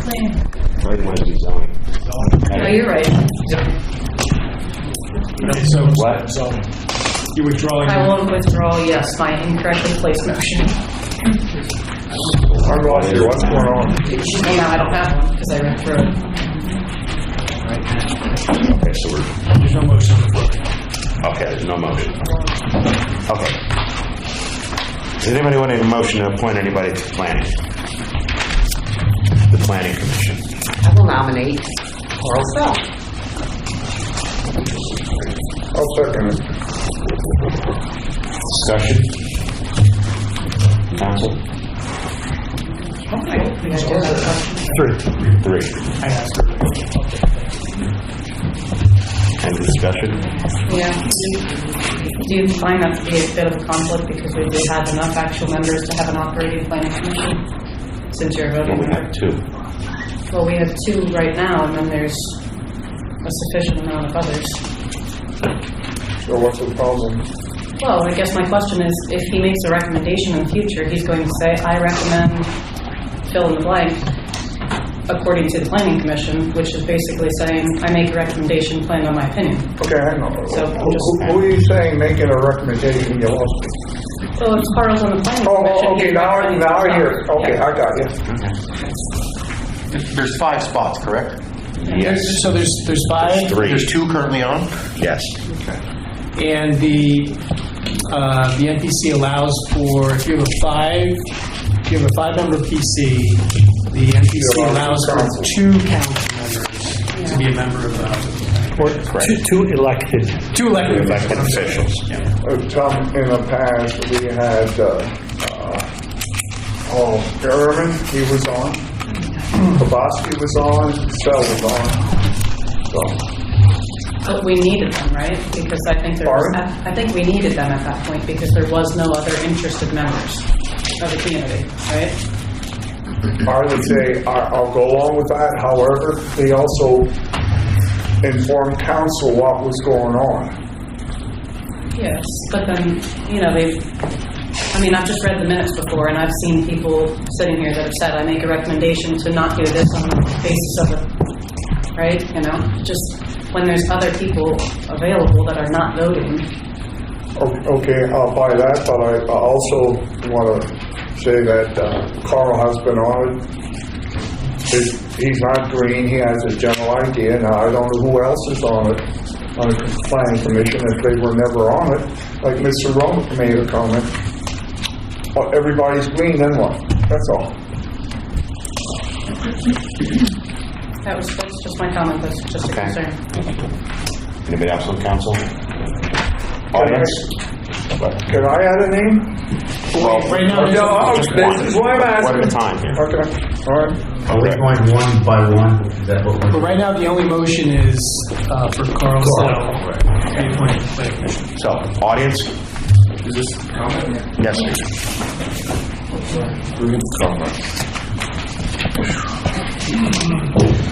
Hello, my name is Tanner Beers, 31 South Walnut Street. I thought I would just first, before I go into this, my dad's side of the family all grew up in Lehighton. Palmerton actually. And this is this body is very reminiscent of some of the stories I would hear from my grandmother in that town. So I'm going to add a little history for people that don't know about some of the history within Pennsylvania and its government. Is this related Yes. to the Yes, it is. current motion on the floor? Yes, it is, sir. I would like to ask the Borough Council to seriously consider the message of today's actions. To consider the message today's actions send to residents. Government should not only be fair, it must also appear fair. Honest, small government principles demand transparency, accountability, and independent review. When the current structure causes residents to question those principles, that concern should not be brushed away. It should be taken seriously and reevaluated. Good government is not measured by how quickly decisions are pushed through. It is measured by the trust and confidence the public has in fairness, transparency, and the integrity of the process. Having a voting member of this body participate in recommendations that may benefit his or her own future appointment is unacceptable. It undermines the public trust and creates the appearance of conflict that this borough should be working to avoid, not defend. Council President Carl Sell has shown troubling disregard for taxpayer dollars. The proper process of government and the principles of our Pennsylvania Constitution is meant to protect. Just one meeting after appearing unaware that his previous planning commission term had expired, he's once again seeking position on that same body. There are some residents as well, non-voting elected officials, who have expressed interest and could serve without raising these same concerns. Carl Sell is not needed on this committee. Pennsylvania knows the history of company towns. In places like Palmerton and in coal towns across the Commonwealth, too much power was once concentrated in the hands of powerful interests. The company owned the land, they owned the homes, they owned the systems that the people depended on, and often had outsized influence over the daily lives of those residents. That is exactly the type of history small-town governments should learn from, not repeat. A borough should never begin to resemble a company town, where the same few control the decisions, the appointments, and the process while residents are expected to simply accept the outcome. Public service should not be about protecting insiders or preserving control. It should be about opening the doors, inviting independent voices, and proving to residents that the government belongs to them. This is not about efficiency, this is about control. Residents have every right to question whether the process is being handled in the public interest or in the interest of keeping more power in the hands of some few people.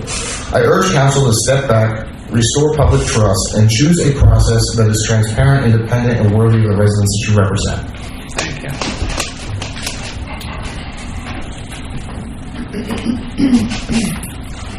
Anybody else? I vote that she got her hand up first.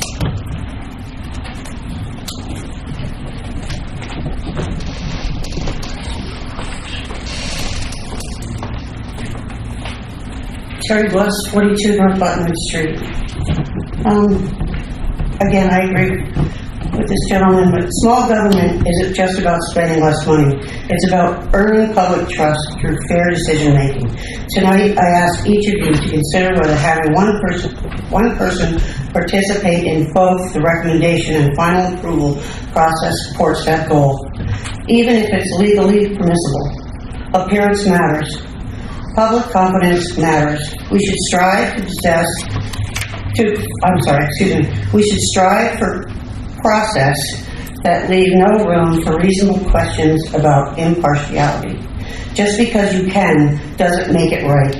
And technically, you people sitting behind those folding tables trying to appear important are the very ones responsible for allowing this policy to stay in place.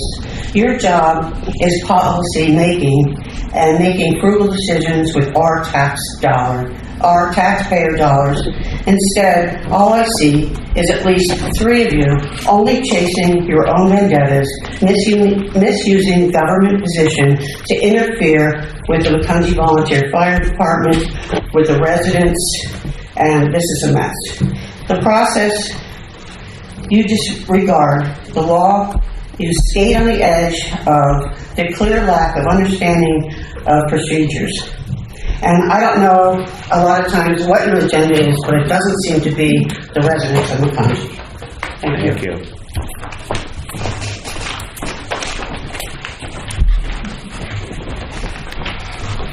Bernie Barnett, 142 East Main Street.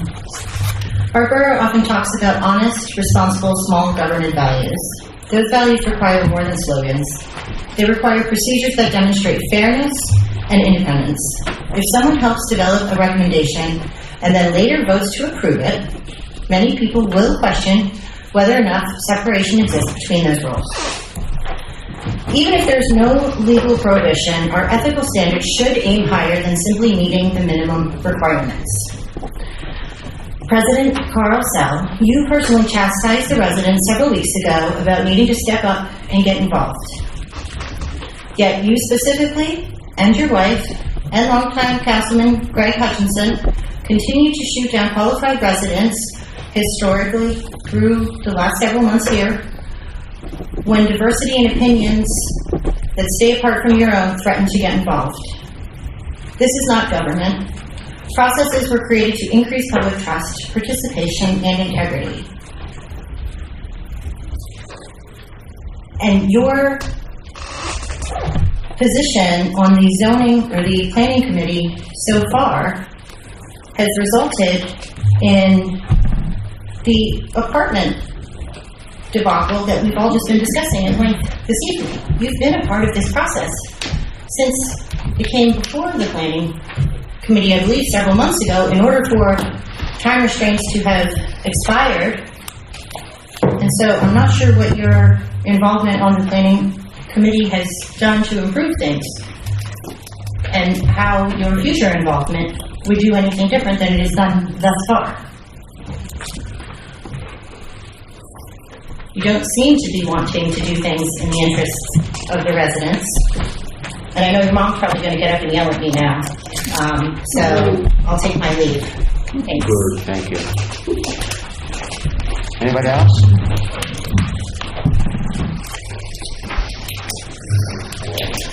Tim Rowley, business owner.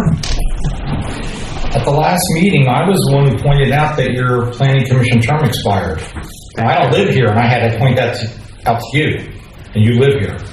And you said, no, it didn't. But you found out that wasn't true. I didn't say no, it didn't. Yeah, you did. Yes, you did. You did. You said it. Okay, I was mistaken. Okay? Well, you were. You also wrote, to whom it may concern, for your letter of intent. You don't even know who you're addressing? Everybody else got it right. To whom it may concern. You said, I'd like to help this community in a positive way. Do you think your actions so far have been a positive effect on our community? When you're the integral part of 3 major lawsuits against this community? You brought the second rezoning to the table in council, right?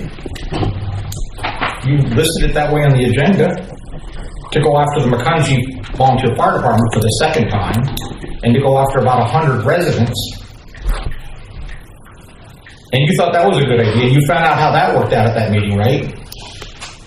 The meeting got canceled because so many people came, we couldn't get them into this room. So I don't think you hit that one on the head. You kept the Macungie planning meeting minutes hidden on that rezoning. They're still not out there. You still can't read them. I don't take the minutes. You're on the commission. I don't take the minutes. When you say, where are they? When you say, where are our minutes? How about when the letter that didn't side with you and your opinion on your rezoning from the Lehigh Valley Planning Commission, why didn't that letter make it onto the council minutes? You're the president, tell me. Why didn't that happen? Because it didn't agree with what you wanted to do. Because it didn't legally have to be there. But you put everything else on, but you chose not to, and that one didn't agree with you, did it? It was against you. You do one thing after the next. You said you're appalled at our mayor for wanting to be there because he filed a lawsuit that you created. And we're still talking about it tonight, and it's going to continue. I don't know what you spent on this lawyer here tonight again. How many hours he's been here in total with your executive session and tonight. You're still spending our money for something you're basically changing back to close to what it was. You didn't have to do it. You did it for reasons. We all know what those reasons were between you and Mr. Karvosky and a couple others here. They were the wrong reasons. It was a witch hunt. Now you spent $40,000 to $50,000 and counting, and you want to do good things for the borough according to your letter. You say you want to do this to help the community. You say you want to do this in a positive way. I think you need less power, not more power. Matter of fact, we need to find a way to get you out of here before your term. Thank you. Thank you. Anybody else?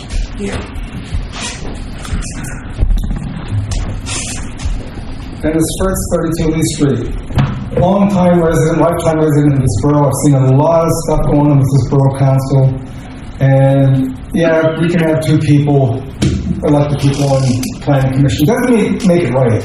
And I've seen some bad stuff in the past with some of the people I got on planning commissions and other boards. Carl, please don't vote Carl in. We don't need more drama, more hassles, we need people. Let's get more people involved in town. Forget the elected people. Let's get people involved, and that's just how I feel. I've seen enough bad things in this town. We don't need to keep it going. Anybody else? Roll call. Actually, can I just comment on something? So last month we had an opening and we voted somebody on, right? And then Mayor Stell also submitted a letter. We decided to wait one meeting to see if we would get other applicants, right? And these are the applicants we have gotten since then, correct? Correct. Right. do we think it makes sense to wait one more meeting to see if anybody else wants to get involved before? Here's my thing. We need a planning commission, and we currently don't have one, right? And I think we've fallen down in that respect, right? What we need is people to step up and do it, right? And if nobody did it, that still leaves us a challenge that we don't have a committee. Well, we still have two more applicants. Say that again? We still have 2 more letters of interest. Right, absolutely. So, I guess my question is do we give it one more meeting to see if we get more non-elected people that are interested? Well, we have one that's non-elected here. Look, I think we should absolutely address on that one, but I mean, it seems like there's a look, I think we need people, and I think we need them today. I understand listening to the people, though, that they have some concerns with folks sitting up here being on these committees, and I can see that. I guess that makes sense, right? But ultimately, I think we really need these seats filled. Does it make sense to wait one meeting to see if there's more people, in the borough? Why can't we see if we can appoint one more that's not? I think we absolutely can, and we should. So maybe People can continually put letters in. I think so. Again, I think the objection from the people is that the 2 of the 3 that we have on here are elected. They're sitting up here. Okay, so let's recommend. Well, we have a motion on the floor. You do have a motion on the floor. floor. Right. You can squash Then it. we'll just withdraw. I'll withdraw it. We'll withdraw that. How about that? And Well, then- it was made by, right, you made the motion. I made the motion. And who seconded it? Greg. Greg, so You both agreed to withdraw the motion. So withdraw. Look, if we don't have those spots filled by the next meeting, I think we need to put whoever is willing to do it in those spots. If somebody doesn't step up and say, I'm willing to do it, I don't think there's any objection that anybody can make as to who did step up. So if we don't have more people and you are still interested next meeting and the mayor's still interested next meeting, in my opinion, we should see them. That's my take. Tom, I'm going to agree with everything to what you're saying, however. I sensed the however comment. No, okay.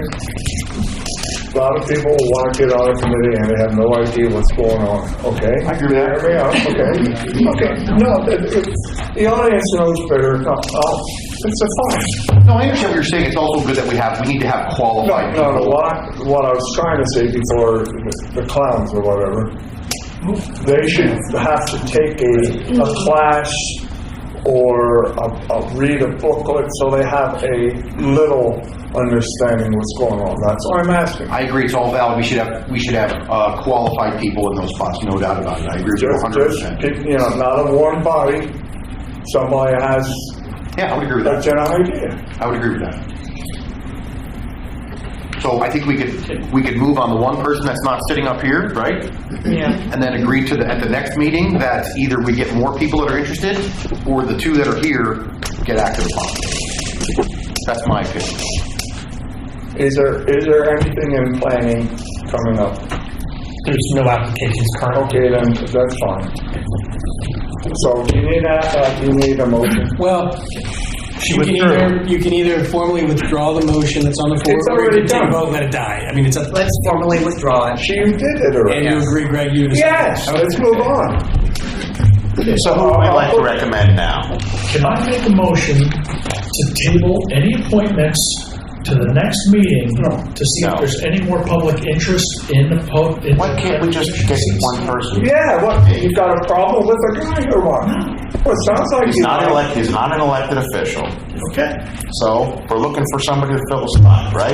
Everybody just I'll said make it. that motion to nominate, You're going to have to help us out. And I'll second it.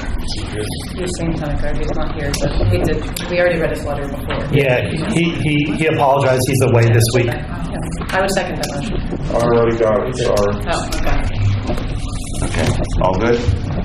yeah. Audience? Vote, roll call. So there's roll call on Usame. Hutchison. Yes. Megan Sell. Yes. Lynette Sell. Yes. Ashelman. Yes. Carl Sell. Yes. Landis. Yes. Reinbold. Yes. Motion passes 7-0. Okay. Appointment, anybody, do we want to recommend anybody else? No, okay. You're talking about the planning commission now. Yes, the planning commission. Okay, now we move on to zoning hearing board. Anybody want to make a motion? Now I'm going to make a motion to appoint Bob Bogart to the open seat for the zoning hearing board. And I'll second that. Is he here? Yes. Was. Are you still interested? I know you submitted a letter about a month ago. Are you still interested? Yeah. Could we, Mr. Bergman, could we type the other gentleman's name on it too? One at a time. I would do them separately. Well, I'm sorry, okay. And how many open spots do we have for this? My understanding, Cal, why don't you do it? So there are 3 seats. 2 are currently filled. There's 1 opening, and then there are 3 alternate seats. Which all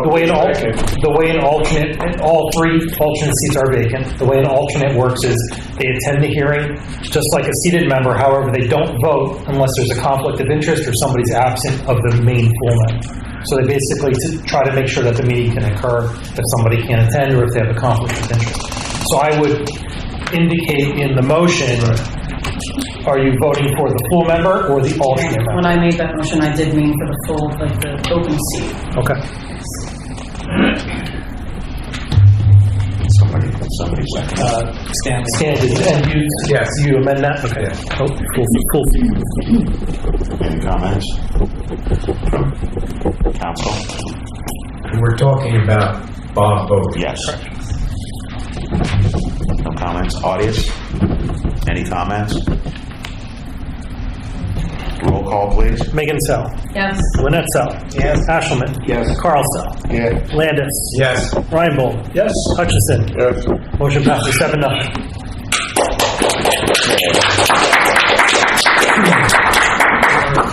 Then we have, I would like to make a motion to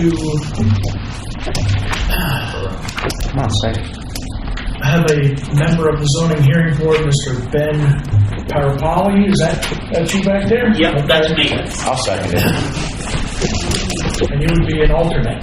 Is that okay with you? Yep. Okay. I'll recognize that second. Or alternate thing, yeah. Why an alternate? So there are 3 full member seats. I'm aware of that, yeah. And now you have just filled out with Mr. Bogart. There are 3 alternate seats which are completely Okay, vacant. I got you. Well, who's on it now? Mary Nixon and Terry Cole. Okay, thank you. I just like to say for the people in the group, have these 2 alternate spots open. If you want to get involved, please get involved. We could use people. Thank you. And the planning commission technically has alternates as well. Any discussion, council? Any discussion from the audience? Roll call, please.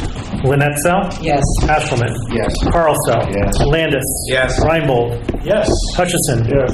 Megan Sell. Yes. Motion passes 7-0. Welcome to board.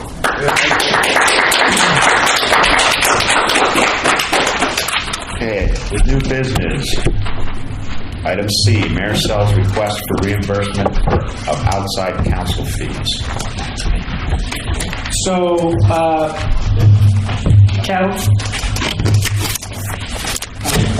the mayor has submitted a request for reimbursement of council fees associated with the litigation that's going on between the mayor and the borough. The Borough Code allows for up to $4,000 for special counsel associated with disputes between the borough and the mayor on a 12-month, every 12 months. My understanding is we have requested an itemized bill. I don't know if we've gotten that yet. We have not. I have it. Oh, okay. I'll get it. Yeah. Okay. But that's the only, unless there's questions for me, the only thing I was requesting of the mayor after receiving this was an itemized bill associated with the legal fees he's requesting to be reimbursed for. And I haven't received that, and it sounds like he has it, we just haven't received it yet. So I don't know if you want to table it until, are you okay with them tabling it until receiving the itemized bill? Can we just make a motion on approving it on receipt of the bill? A contingent motion, almost? Maybe upon your review and my review? I think we ought to table it until we have receipts. I would make a motion that we approve it contingent upon receiving We do have the receipt. requested back. He just wanted it to be itemized. So the receipt is actually in your possession. You had it 2 weeks ago. I have that, yeah. But I think they're saying they requested an itemized bill, not just a flat. Right. I'll second that. So my understanding of the motion that has been seconded is that it is a motion to conditionally approve the payment of up to $4,000 pursuant to the Borough Code once the itemized bill is received and it's confirmed that the bill is consistent with the code's. And we should probably say who it's going to need to be received by. You, I assume, or Cal? I'm suspecting it's going to go to Cal. Right, yeah. Can I throw a question? Do I have to wait till after this to throw a question out? That's fine. It's been made and seconded. I just wanted to clarify what the motion was. You seconded? Yes. Tom, is that was your motion? Yes, sir. Okay.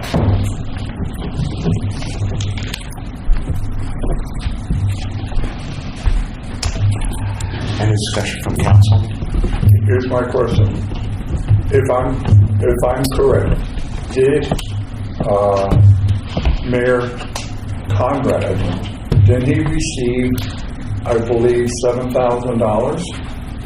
No? It was, it was 4,000. Okay, was it $4,000? That was in December. Correct. Was that all eaten up already? And the lawyers? If there's anything that's left over, should go to Mr. Sell. Yeah, we'd have to, I'm not sure. Well, I think we definitely should. We never received any receipt from that. No, that's a different topic associated with a different issue, personnel issue. But, Pat, but the money is the money. If I give you money to spend, I would like to know what you spend it on. If the former mayor The borough code, that provision goes with the individual mayor. With the person, not the office. Okay, so the mayor could have got $4,000, he spent $1,000 on the legal fees and he pocket fees, what I hear. Oh my gosh. The attorney is in receipt of all of that. That's not a good accusation. Well, I think are you speaking about the previous mayor? Yeah, previous mayor. So we have no documentation of what that went to other than a retainer for Mayor Conrad's council. Okay. That's the only information that was received. Anything from the public? Yes, sir. Mr. Romick, I just have a quick question. So you're saying that when Mayor Conrad got his $4,000 as able to be allocated from last year's budget, did you ask for an itemized list of fees from him? Again, I understand the comment. It's a personnel matter. I don't believe. No, it's a legal matter. It's a personnel matter because I don't believe that was ever brought to this council. Okay, but you do have a receipt attached to the minutes saying that he has paid his $4,500 retainer fee for work performed. That's from this current mayor, right, Mr. Sell? So I'm saying, is it a borough policy that whenever you pay that, you have to have those itemized receipts? I mean, they get my itemized bill every month. That's true. Every service provider they receive. Did you ask for the same criteria from Mayor Conrad? I am telling you that is a personnel matter because that was never brought before this council. If you understand what I'm saying. So let me ask you something. Does it explicitly say you need an itemized receipt, or that they need to show a receipt for the legal expenditure? There's a difference. It's a request for an itemized bill from an attorney providing legal services. It's nothing out of the norm. I'm just asking about the difference. There is no difference. Well, if you have a receipt attached that says $4,500 from an attorney, that's a bill. Isn't that a bill? Thank you for your comment. Anything further? I don't know why you took over this council. I'm not trying to take over anything. You sure seem like it. Thank you. Okay. Can we have a roll call, please? What are we voting about? Motion by Mr. Ashelman, second by President Sell, to conditionally approve a reimbursement to Mayor Sell up to $4,000 contingent upon the receipt of an itemized bill. Yes. That was it. Okay. Roll call? Yes. Okay. Ashelman? Yes. Carlsell? Yes. Landis? Before I cast my vote, I need to make a comment. And I know I'm whistling Dixie with this comment, okay?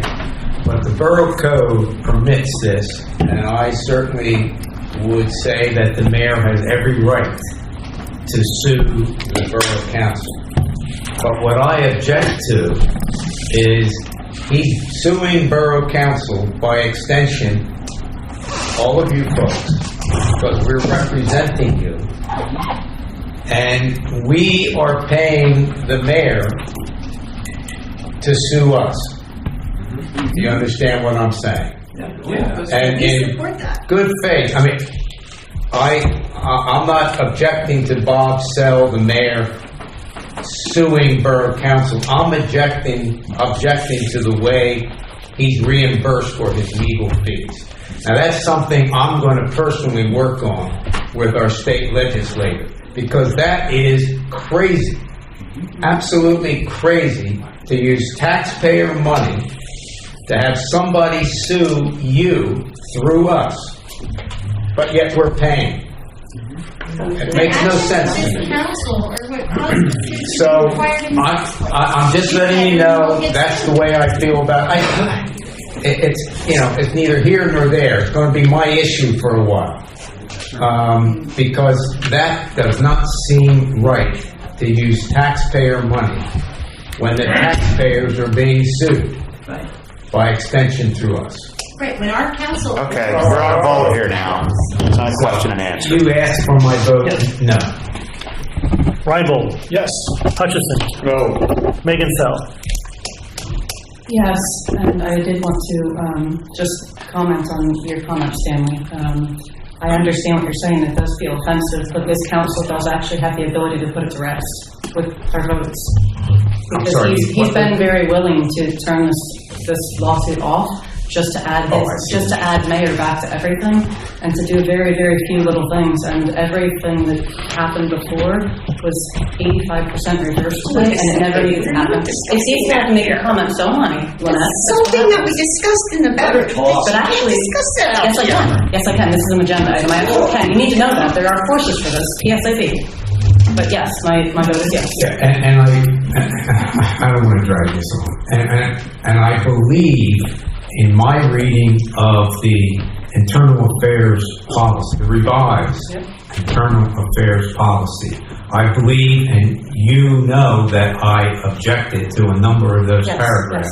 And we inserted mayor in many of those. All but one, and then the anonymous. All right, but two, yeah. It's over, but thank you. Appreciate it. Lynette Sell? I'm going to say yes, even though I don't want to, but yes. Motion passes 5-2. Thank you. Thank you. Okay, we're going to go on to item D in new business, authorizing settlement agreement with the owner of 178 Riding Circles. I'll let Pat. So this was an enforcement action within the borough, 178 ridings. You all have seen the proposed settlement agreement. The property owner has agreed to it. So I'm just looking for authorization to have Cal sign. Also moved. Second.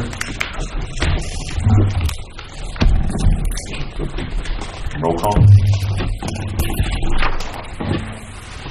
Carlsell? Yes. Landis? Yes. Reinbold? Yes. Hutchison? Yes. Megan Sell? Yes. Lynette Sell? Yes. Ashelman? Yes. Motion passes 7-0. Move on to new business to item E, authorizing traffic signal maintenance agreement with Signal Services Incorporated. Yes, thank you, Mr. President. So the borough has contracted with Telco for a long, long time, as did many of the municipalities in Lehigh Valley. Over the years, Telco has been reducing their maintenance division, and they got rid of all the larger communities a couple years ago, and they were just letting their maintenance agreements continue with a smaller community since we only had a couple traffic lights. But they have now eliminated their entire traffic maintenance division. They've actually already issued a refund check for the remainder of our term. There's only one other service in the entire area, which is Signal Service. They've been in business for a very long time. In my previous municipalities, they served them very well. So I'm asking for an approval to begin this agreement with Signal Service, Inc. I'll make that motion to approve that. Even this is budgeted, correct? This fits into the budget? It is budgeted, yes. Greg, you were the second? Yes, sir. Thank you. Any discussion, council? I'll second. No, any discussion? Greg already seconded.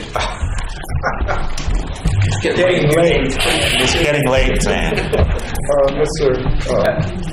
Mr. Manager, is that for a year? Is it a calendar year? It's a 2-year agreement, and the fee listed of 2025 is each year. Okay, thank you. Cal, does this take care of the hourly lights also? This takes care of it's listed in the agreement. I think that's what I read. It takes care of all 3 intersections, and it takes care of all the pedestrian crossing flashers. Okay, excellent. Audience? Any roll call? Landis. Yes. Reinbold. Yes. Hutchison. Yes. Megansell. Yes. Linetzell. Yes. Ashelman. Yes. Carlfeld. Yes. Motion passes 7-0. Thank you. Moving to item 9, public comment on non-agenda items. Yes, please. Karen Organizer, 5 No, I just wanted, it's actually an agenda item. Carl, you didn't ask for resident comments on this 8D, the settlement agreement with owner of 178 Lighting Circle. Can you tell us what that's about? It was an enforcement matter. I believe it was high grass in unkept building. I don't want to get into it's litigation, so I don't want to get into specifics, but it was an enforcement matter. So it's litigation because they had high grass, is that what you're saying? The code enforcement ended up, normally I think the borough tries to get these things resolved before taking them to a district magistrate, but this one unfortunately had to take it. Okay, but and just the way this reads, it's a settlement agreement. I mean, do we pay them something? No, they paid. Okay. Okay. All right, thank you. Yes.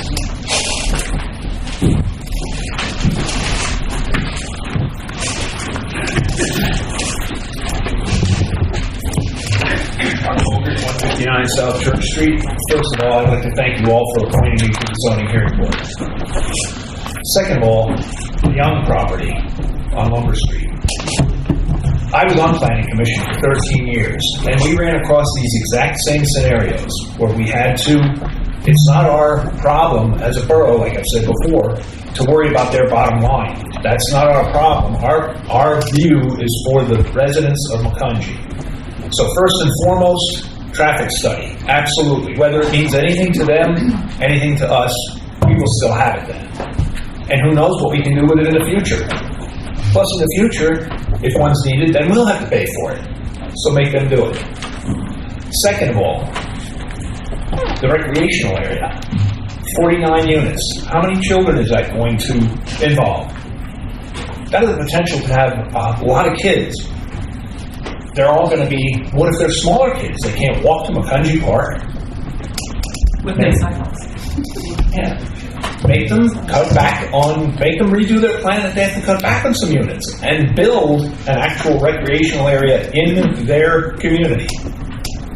That just makes perfect sense to me. So, if I were you guys, I would not approve waivers.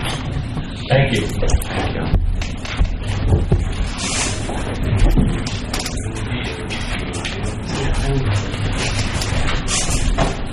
Paul Licata, business owner, Macungie. I have advocated here for the Macungie Volunteer Fire Department. I'm again here as an advocate. It is very challenging as a business owner in this borough to not have a borough fire department within 1 square mile. There's many reasons for that I've talked about. don't want to harp on this mainline railway, but again, I don't sleep at night. It's very concerning to me.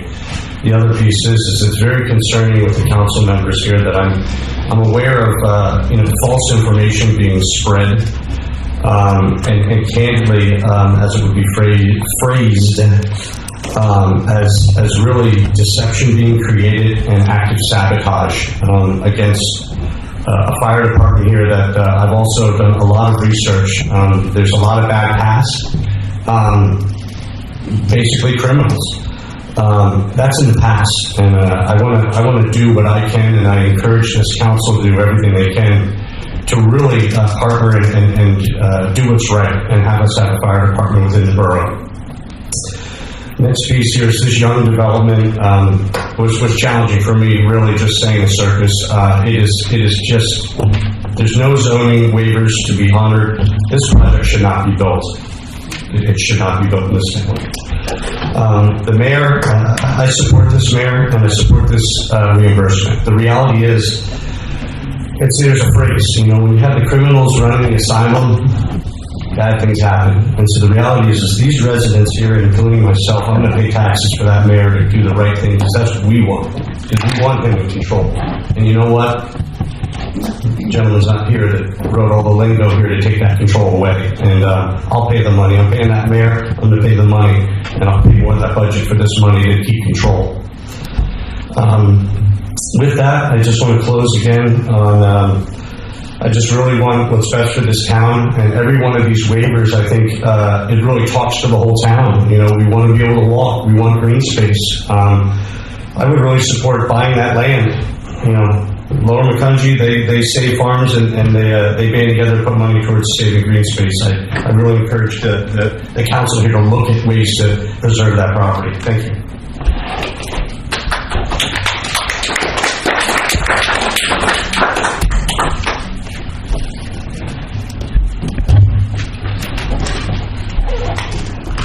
Roaming, but now I'm speaking as president of the Macungie Volunteer Fire Department. So this evening, I put a document before each of you. I would like you to read that document in reference to the Macungie Volunteer Fire Department relating to restoring our water access to the fire hydrants. I would like to actually have this added to the next agenda. We are also going back before the Water Authority on Thursday to their next meeting. We've been at the two previous meetings. It's really a shame. You had this institution here since 1907, I believe. I know we've had a history of bad actors in the past, and if you recall, I came before Borough for 10 years, 2013 to 2023, trying to get the Borough to get rid of those bad actors, and that didn't happen until December of 2023, when they finally got rid of them themselves.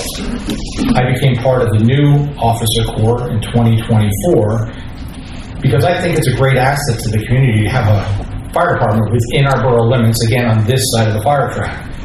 Not that Lower Macungie is going to go away. There's always going to be mutual aid, but I just think it makes sense to have them here where they've been for over 100 years, and I feel strongly about that, even though I don't live here, but I have a business here.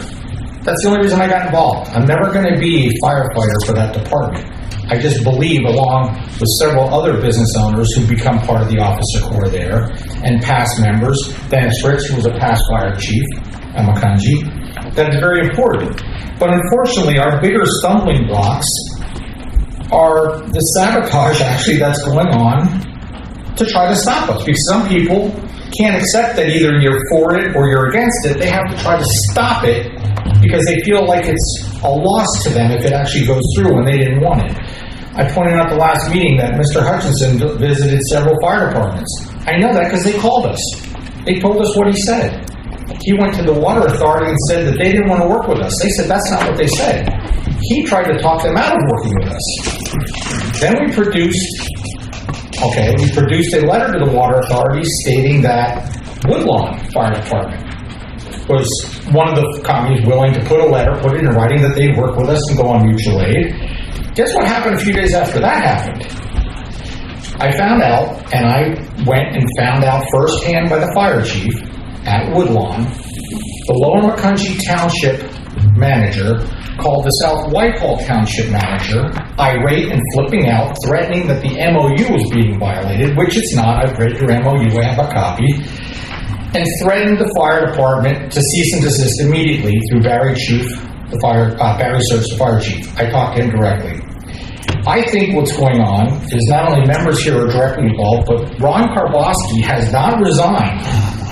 Your time is up, Mr. Well, your time is up, Mr. Roman. You didn't hold anybody else to that. Thank you. Can you ask a question? No. Your borough manager didn't know who your liaison was with the township. Is it still Ron Karboski? And if not, why is he riding around in the deputy fire chief? Anybody else?